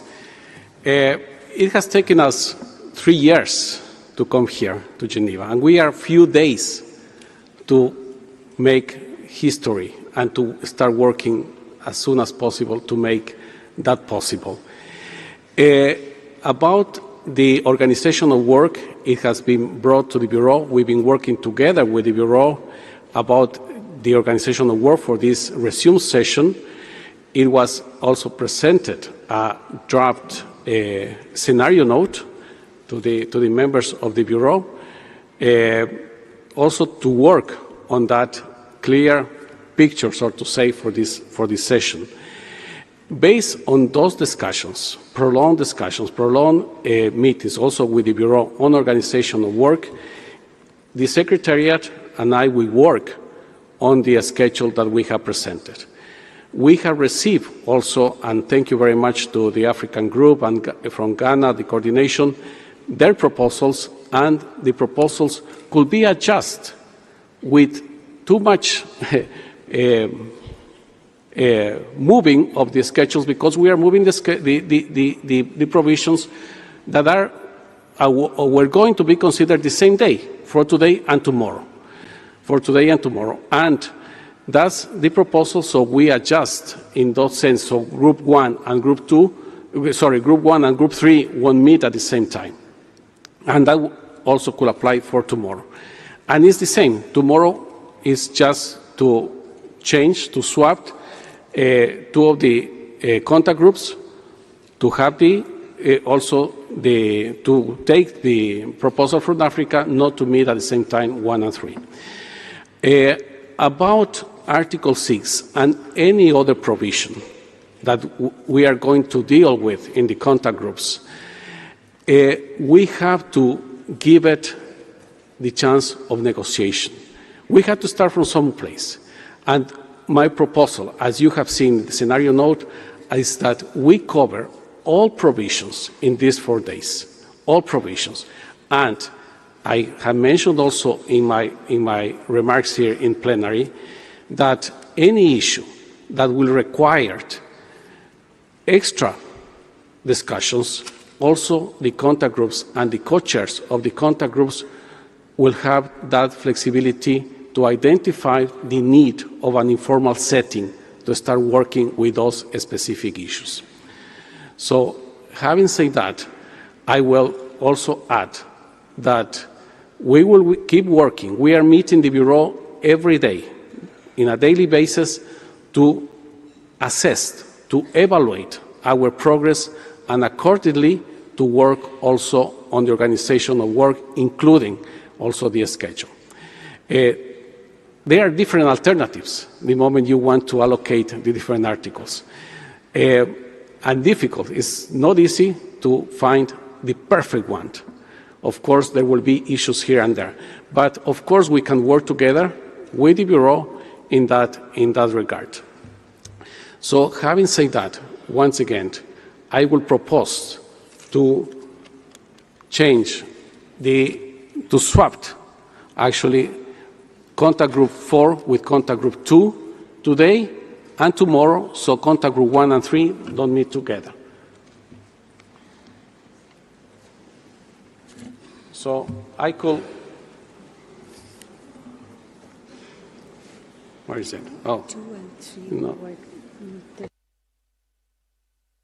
So the schedule for today could be, if you agreed, that 2 and 3 work at the same time, parallelly, this morning, and 1 and 4 works in the afternoon, and in the evening will be 2 and 3 today. And tomorrow will be in the morning 1 and 4. In the afternoon will be contact group 2 and 3, and in the evening it will be here, 1 and 4 tomorrow. Once again, I ask for your flexibility and constructiveness to accept this and move into the negotiation contact groups where we can also raise our ideas, our suggestions on these matters.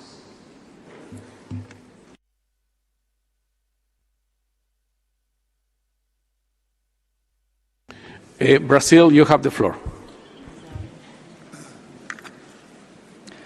Thank you very much, Mr. Chair. Good morning, everyone. As it's the first time that I take the floor, may I thank you, the UNEP Secretariat, and the government of Switzerland for having us here for this final round of our negotiations.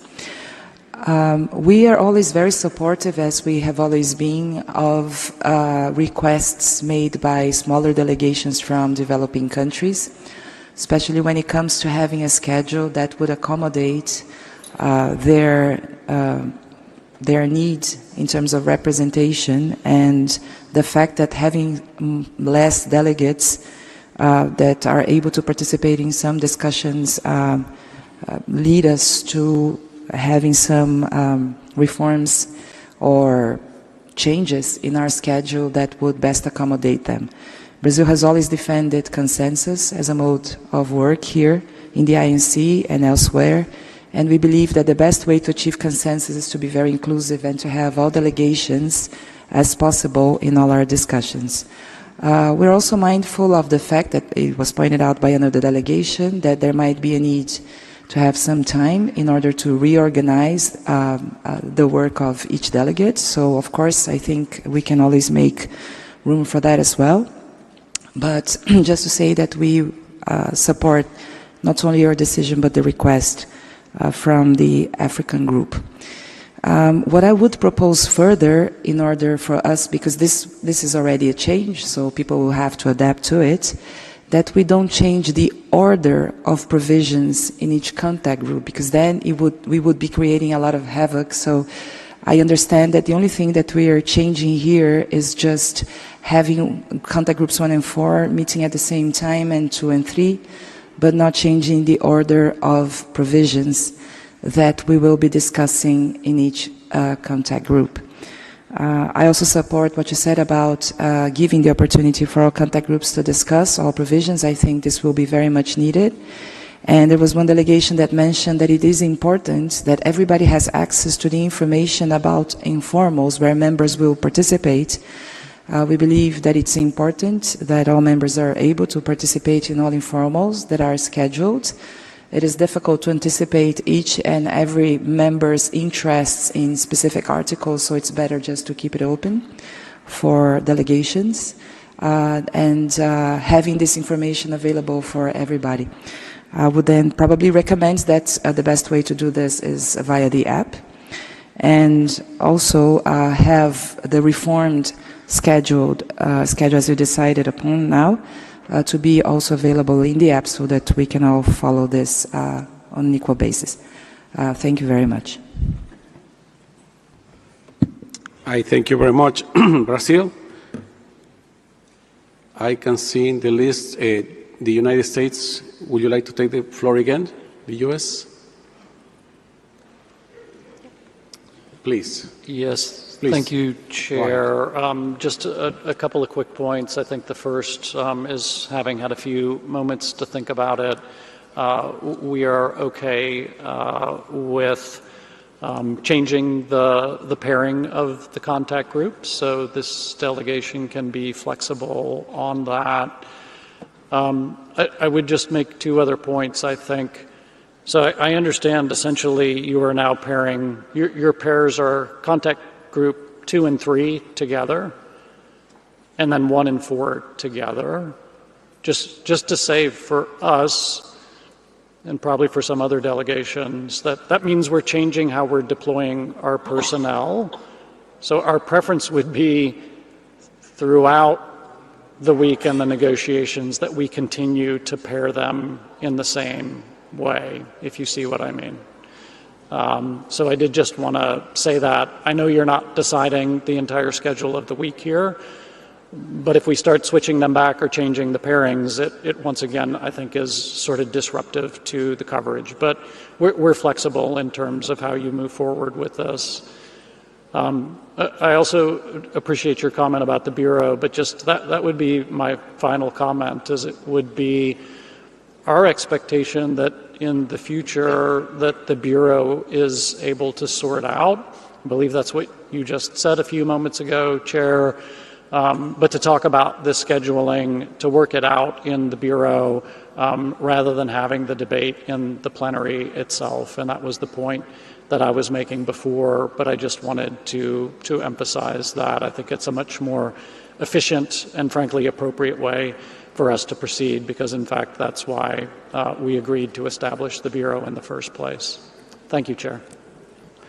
And I thank you very much to the U.S. for your flexibility. Thank you very much. And also we will be working with the Bureau, as I mentioned. I can see in my list Trinidad and Tobago. Please, Trinidad and Tobago, you have the floor. Thank you, Chair. And regarding the matter on the revision of the scheduling, as a small team, we have organized our work and internal coordination based on the previously agreed schedule. Each member of our two-person delegation has been assigned to follow specific contact groups and thematic areas accordingly. Any substantive changes to this structure at this stage presents very logistical and strategic challenges for us, as it disrupts our ability to effectively engage and contribute to the negotiations. We therefore request that due consideration be given to the operational realities faced by these small delegations and urge that we maintain the consistency of the schedule to allow for meaningful and effective negotiations. Thank you. And I thank you very much, Trinidad and Tobago.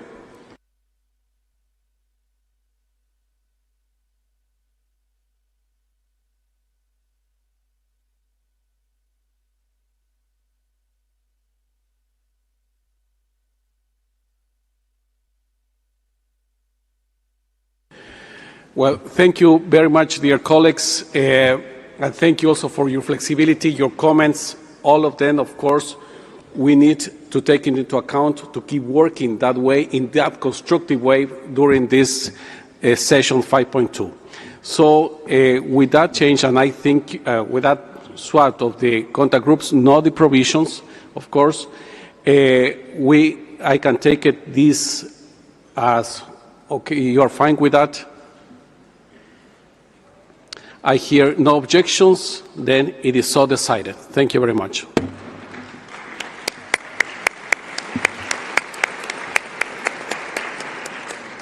Dear colleagues, the committee has thus concluded its consideration of Agenda Item 3C on organization of work. Distinguished delegates, the committee will now consider Agenda Item 4 on the preparation of the international legally binding instrument on plastic pollution, including in the marine environment. As I mentioned earlier, I invite members from regional groups and groups of members to submit any statements in writing through the INC in session document platform, which is now available, as I said. Sorry.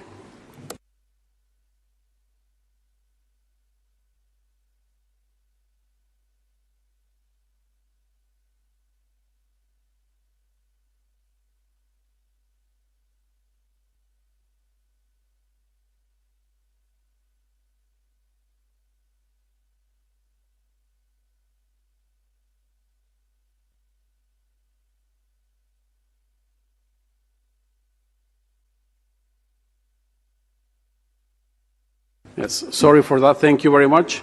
As I noted in my scenario note, opportunities for observers' interventions in the formal intergovernmental process is limited.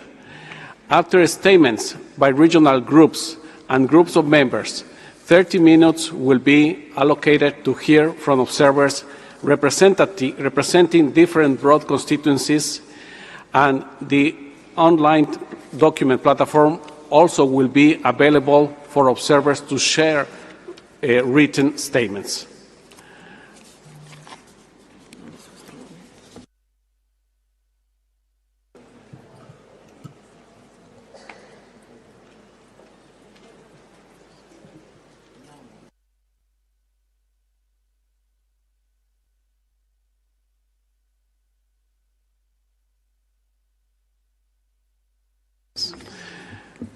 I will now open the floor for statements from observers, starting with intergovernmental organizations, followed by UN system entities, and followed by non-governmental organizations.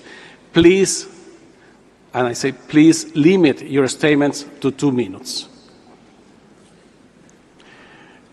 We have put in place a dedicated quoting system for observers. Introductions on how to use this system have been made available on the dedicated observer seats on the ground floor of the plenary hall. Please follow these instructions if you wish to request for the floor, and Feel free to approach any of the Secretariat staff in the room if you require assistance. Once again, please keep your intervention short and focused. As I mentioned previously, observers speaking for alliances, coalitions, and groups will be given priority.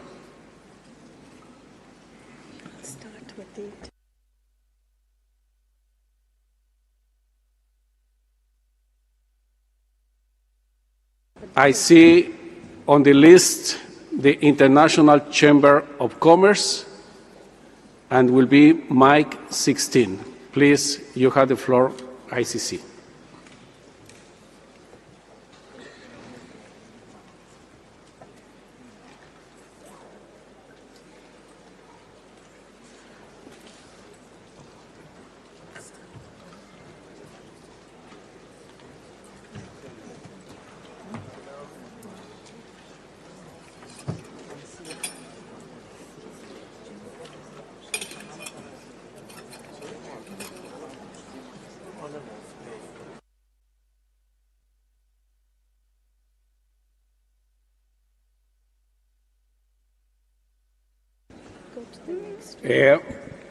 We will go to the next speaker. That is the United Nations Office of the High Commissioner for Human Rights, mic 51.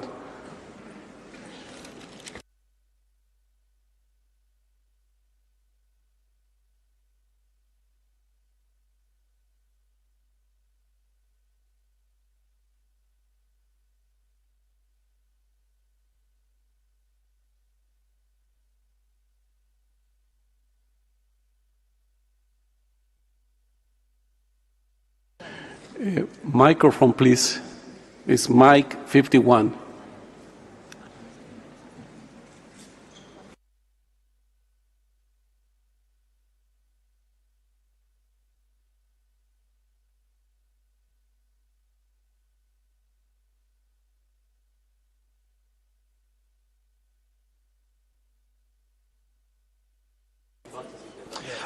Thank you, Chair.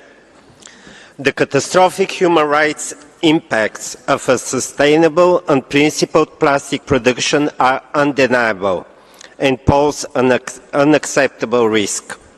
In its recent advisory opinion on climate change, the International Court of Justice found that states have a duty to prevent significant harm to the environment now and in the future.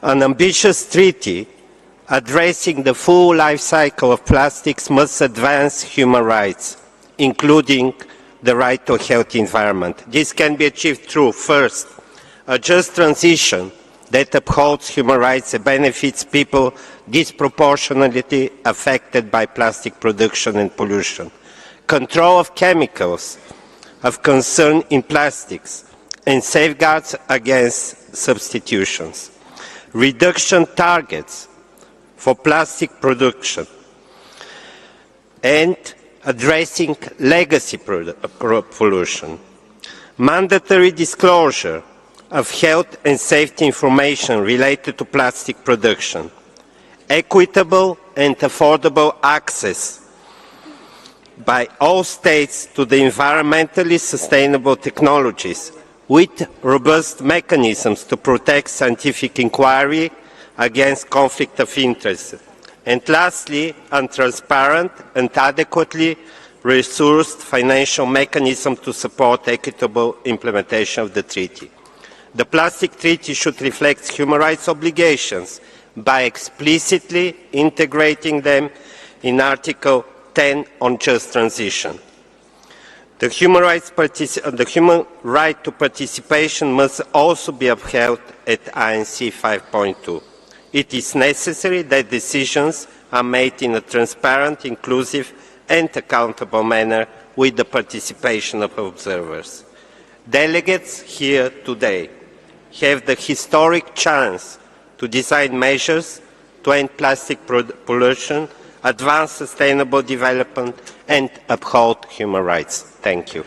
And I thank you very much, and I ask please the speakers to keep their statements within 2 minutes. Now, I'd like to give the floor to the local and subnational governments coalition to end plastic pollution, and it's mic 52. Thank you, Chair.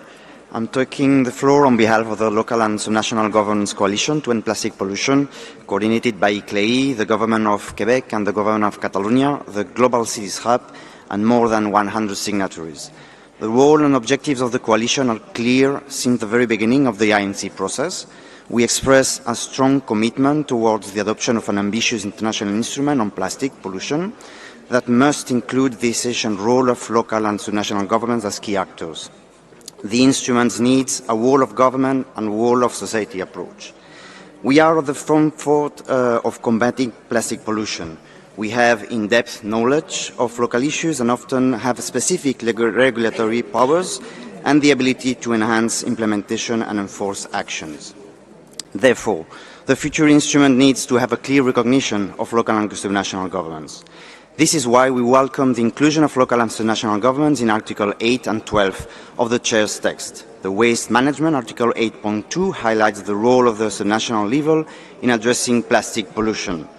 And the Capacity Building and Multi-Level Cooperation, Article 12.2, explicitly mentions local and subnational governments as partners of national governments. We have proposed additional language, which is available on the platform in annex to this statement. It is also critical that the future Secretariat of the instrument is mandated and resourced to work directly with local and subnational governments, not only through national challenges. This will be vital for building capacity, coordinating action, and ensuring consistent implementation. So, here our closing message. We urge negotiators to maintain and strengthen the role of local and subnational governments in the final text.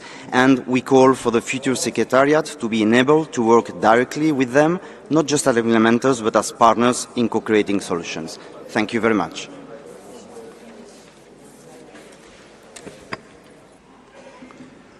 I thank you very much. Now I would like to give the floor to the Youth Plastic Action Network, mic 40.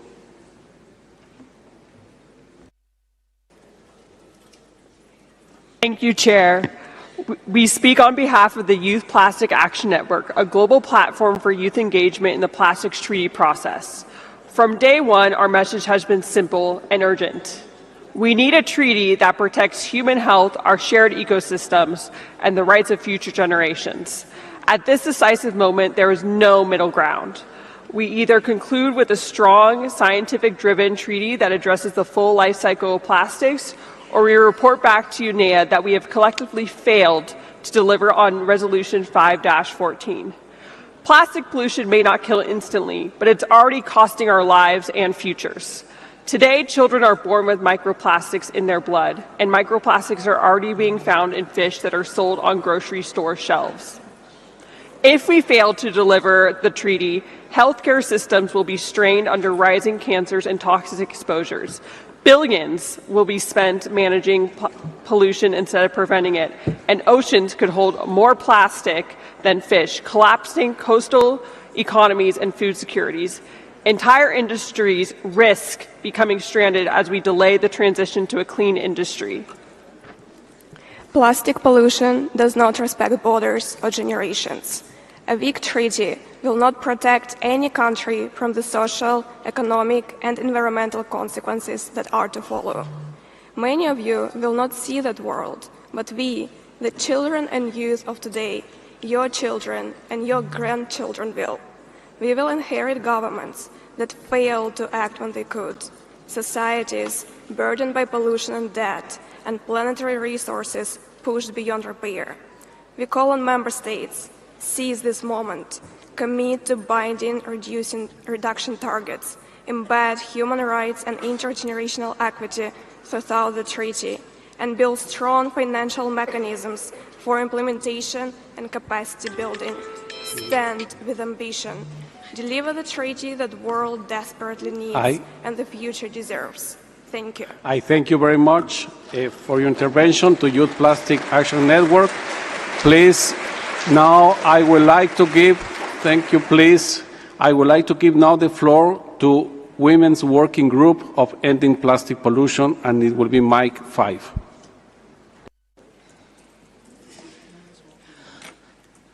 Honorable Chair, distinguished delegates, colleagues and friends. I'm Rabeb Alwi from Tunisia, and I will be speaking on behalf of the Women Working Group on Ending Plastic Pollution. We gather here in Geneva today with a shared mission to end plastic pollution, but we must be honest that this is not an environmental crisis, it's a human health emergency, and it is a justice issue. Scientific studies now confirm that microplastics have been found in human placentas on both the maternal and the fetal sites. They have also been detected in newborns' forced vomit. Exposure begins before birth, and its consequences may last a lifetime. This is not an abstract. This is personal. This is generational. Women and girls are disproportionately affected by plastic pollution through caregiving roles, informal labor, and daily use of products containing toxic additives. Endocrine disrupting chemicals in plastics are damaging reproductive health, increasing infertility, and other endocrine diseases, as well as contributing to children being born with disabilities. These are lived realities. And yet, in the current non-paper, gender equality and women's rights are barely mentioned. We must ask, how can we build a treaty that protects people if it doesn't name those most affected? We urge this Assembly to take bold, binding action and to call for a human rights-based approach to the treaty, limit on plastic production, and a ban on chemicals and polymers of concern. Restriction on internationally added microplastic, including in cosmetics and cleaning supplies, a global harmonized system of chemicals transparency and traceability, design criteria that eliminate harmful substances, a dedicated financial mechanism to support global science. I thank you very much for your intervention, for your statement. Dear colleagues, now I would like to give the floor to the International Indigenous Peoples Forum on Plastic Pollution, and it is mic 55.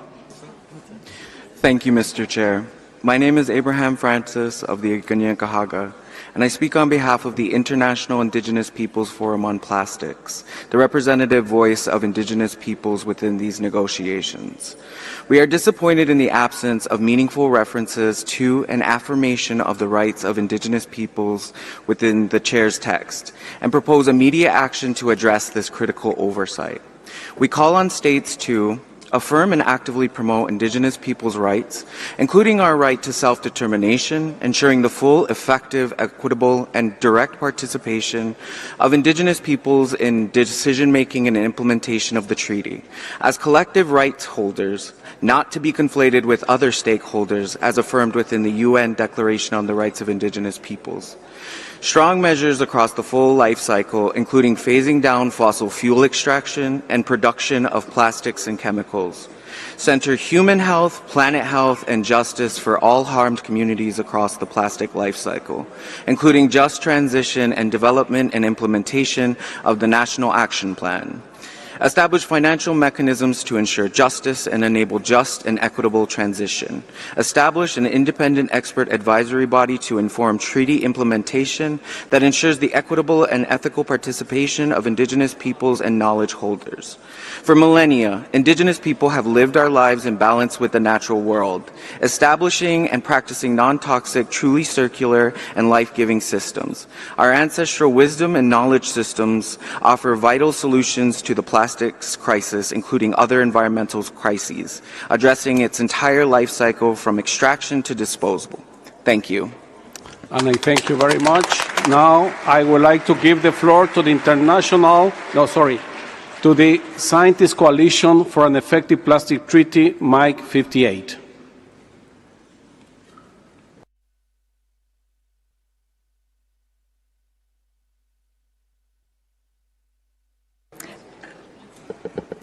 The Scientist Coalition for an Effective Plastics Treaty are 450 independent experts from 65 countries. 58 of us are here. because we're concerned that the misrepresentation of the science of plastic pollution by some will result in a treaty that is unable to protect our planet and future generations from plastic pollution. So today we reiterate where the scientific evidence stands. Plastic pollution, including nano, micro and macroplastics, plastic chemicals and air pollutants, are leaked and released along the full life cycle of plastics, starting with extraction of fossil carbon and biomass feedstocks and production to plastic removal technologies. Plastic pollution directly and indirectly harms human and environmental health, as confirmed by decades of international research, including from the biggest plastic-producing countries. To achieve an effective treaty, the science highlights the following 6 priorities. First, a legally binding treaty with the scope to cover the full life cycle of plastics. Second, mandatory obligations to prevent plastic pollution at source. Third, adequate and accessible financial, technical and capacity support to enable all countries to meet their treaty obligations. Fourth, safe and sustainable production and consumption, including phasing out groups of plastic chemicals and products of concern. Fifth, globally harmonised criteria for essential use, safety, sustainability and transparency to provide clarity to governments and businesses, enable efficient treaty implementation and incentivise innovative, trusted, safer and more sustainable materials and markets. Lastly, a legitimate and just treaty. The treaty's legitimacy hinges on contributions from expert groups with broad expertise and transparency, representation and conflict of interest mitigation policies. This will also enable just transition. The science is undeniable. I thank you very much. I thank you very much. Now I would like to give the floor to the International Alliance of Waste Speakers. Please, International Alliance of Waste Speakers, you have the floor.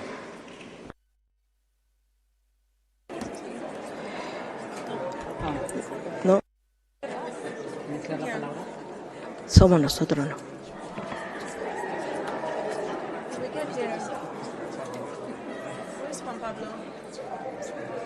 It's microphone 59. Yes. Buenas tardes. Good afternoon. I'm one of the over 40 million waste pickers around the world. The number continues to increase because there is unstoppable increase in plastic waste. The International Alliance of Waste Pickers thanks member states' will to pursue negotiations this week on a plastics treaty. We need it more than ever. We're pleased to see the Chair's proposed text from last December as a basis for negotiations. Nevertheless, we have deep concerns in the current text which we hope to see resolved this week. Our Article 10 on a just transition has been proposed as a voluntary provision in the latest version, despite the overwhelming support of member states to make it obligatory. Just transition should be compulsory. Otherwise, it will not be implemented. Furthermore, we cannot achieve a just transition without effective funding mechanisms. We need an independent structure from the current global environmental facility. We need private sector contributions based on the polluter pays principle. This is in line with the Cali Global Fund model. We need a simplified direct mechanism which is transparent and ensures good governance and accountability. A significant proportion should be allocated to needs identified by waste pickers, cooperatives and other groups. They should not be seen merely as beneficiaries but as agents for change. If you don't have a just transition, then you will just have waste. The speaker is interrupted by the chair. Su declaración. Y ahora, now I would like to give the floor to the International Engineering Association, and that will be microphone 21.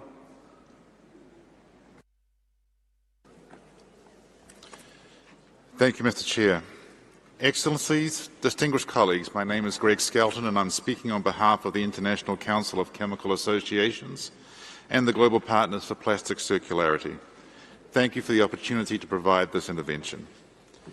Mr. Chair, the global plastics industry has been actively engaged throughout the INC process. We champion an agreement that is inclusive of countries, effectively combats plastic pollution, promotes the circularity of plastics, and enables society to continue to benefit from plastics. Circularity goes beyond recycling. It involves designing products for reuse and recyclability, improving collection and sorting systems, especially for the 2.7 billion people lacking access to waste collection, and advancing innovations that transform used plastics into new products. Over the course of the past 5 negotiations, industry has consistently shared our ambition and been clear on our positions, which are available on our website at plasticcircularity.org. We have heard and responded to concerns from governments by developing tools that demonstrate the industry's commitment to transparency, including the ICCA Plastics Additives Database, which provides details on regulation and use of the 4,549 plastic additives verified in commerce.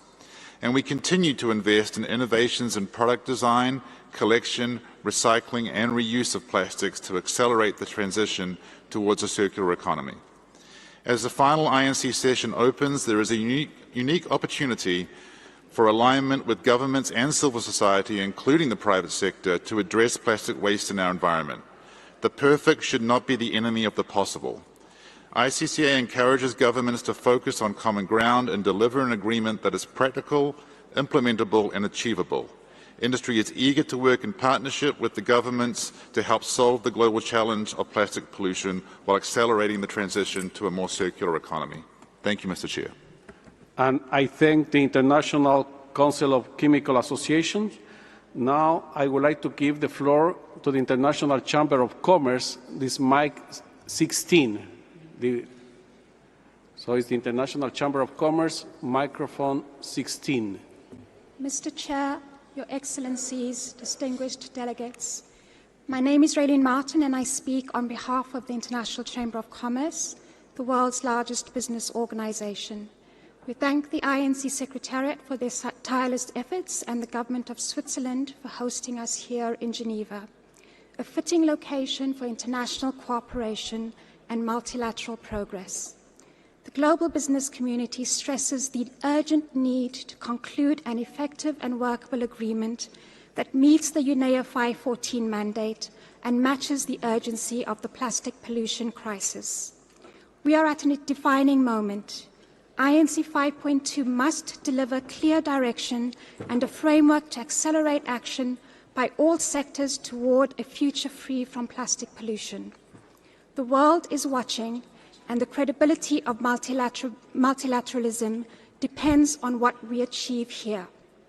It is imperative to agree now on the treaty's contours with a smart mix of complementary measures that have the right hooks to strengthen the agreement over time.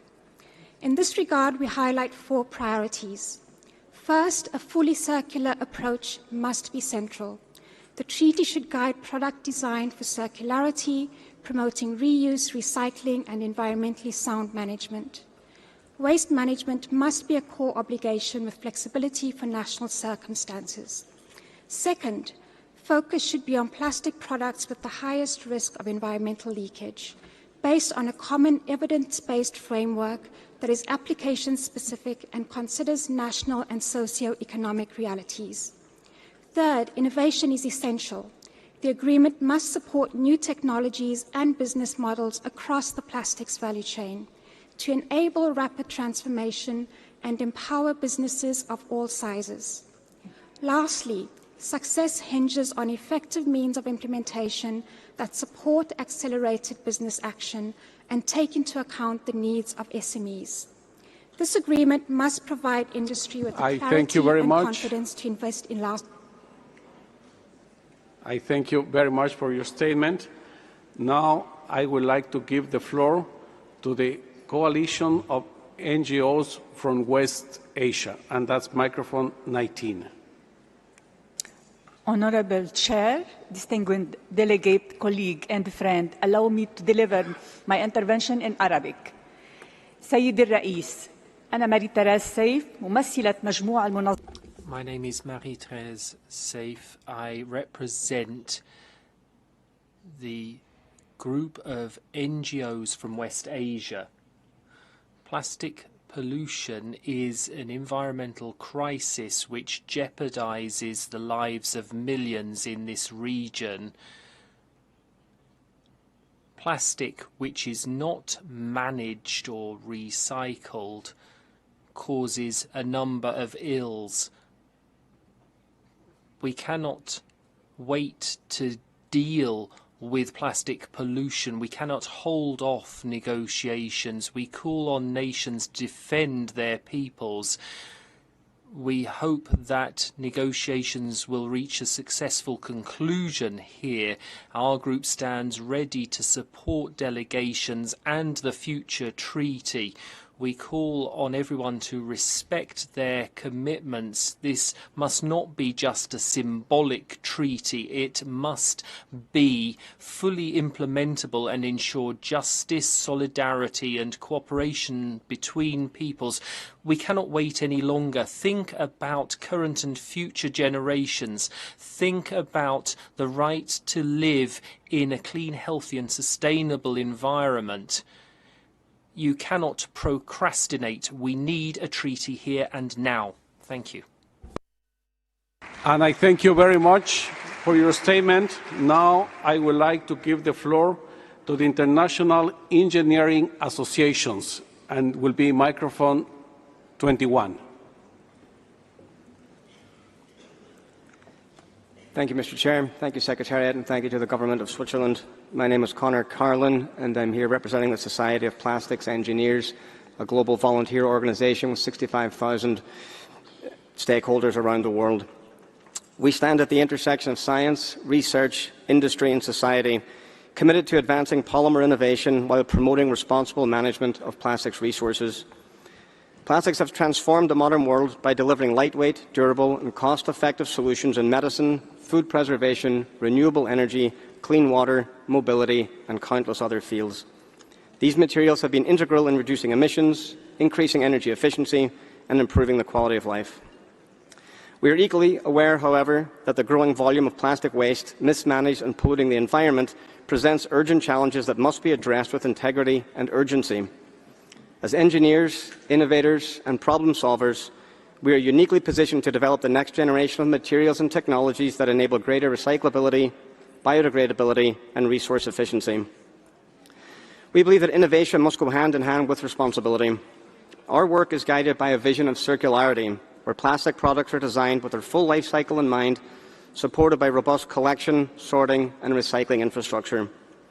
We support scalable solutions from advanced mechanical and chemical recycling to closed-loop systems and data-driven waste traceability. We also recognise that no one single actor can solve this challenge alone. Collaboration across industries, governments, academia and civil society is essential, and we actively promote open dialogue, knowledge sharing and capacity building to ensure that all regions can benefit from equitable access to technology and sustainable solutions. The Society of Plastics Engineers reaffirms its commitment to being part of the solution, championing science-based policies, fostering innovation with purpose, and accelerating progress toward a future where plastics are used wisely, recovered efficiently, and managed sustainably. Materials and plastics are not the enemy. Misuse and mismanagement are. Let us engineer a better path forward. Thank you. And I thank you very much.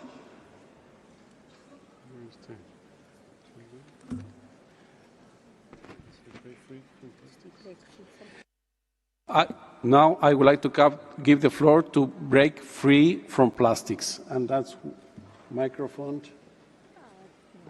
1, please. You have the floor. Thank you, Honourable Chair.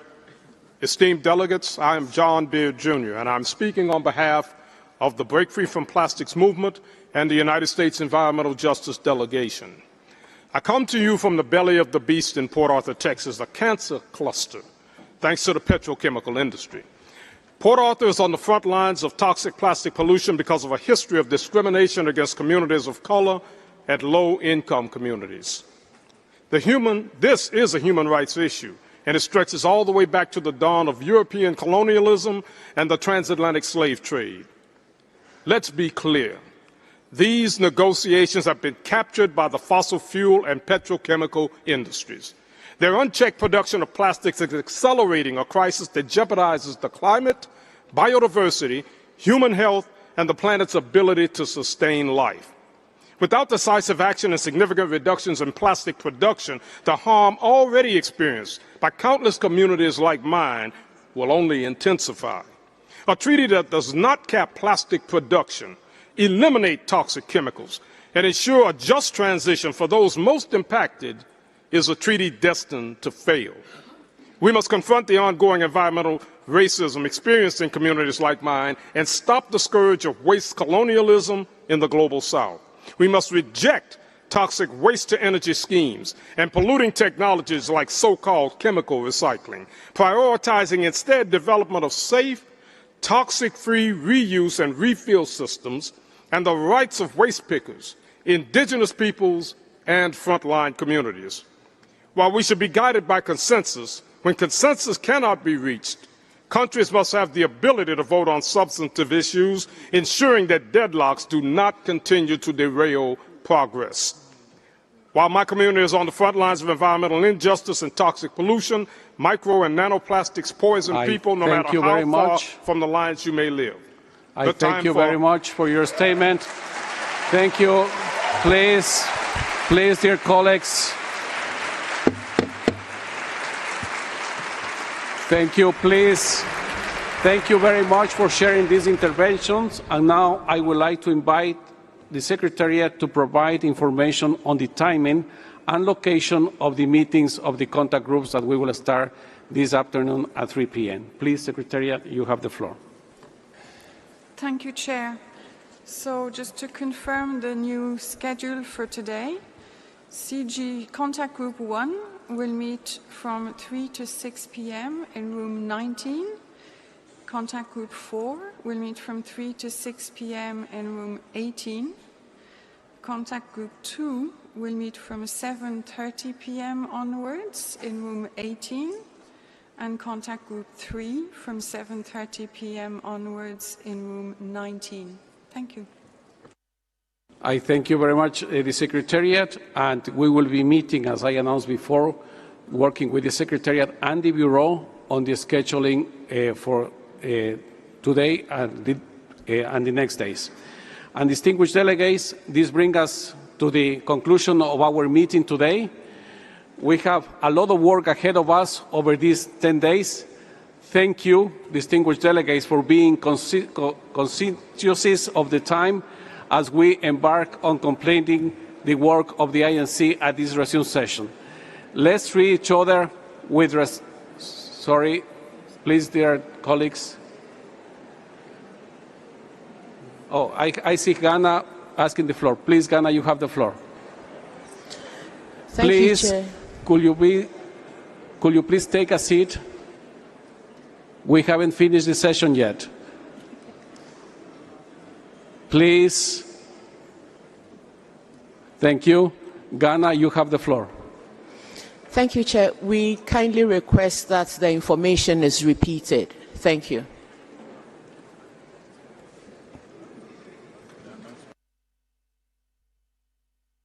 Please, Secretariat. Thank you. Just to note, this information will also be reflected on the website as well as on the mobile app. So I'll repeat more slowly. Contact Group 1 will meet from 3 to 6 p.m. this afternoon in room 19. Contact Group 4 also from 3 to 6 p.m. this afternoon in room 18. Contact Group 2 from 7:30 p.m. onwards in room 18. And finally, contact group 3 from 7:30 p.m. onwards in room 19. I hope this clarifies. Thank you. I thank you, Secretariat, and thank you, dear colleagues. And once again, please, let's treat with each other with kindness and respect as we build a unified way forward. This meeting is adjourned. Thank you very much.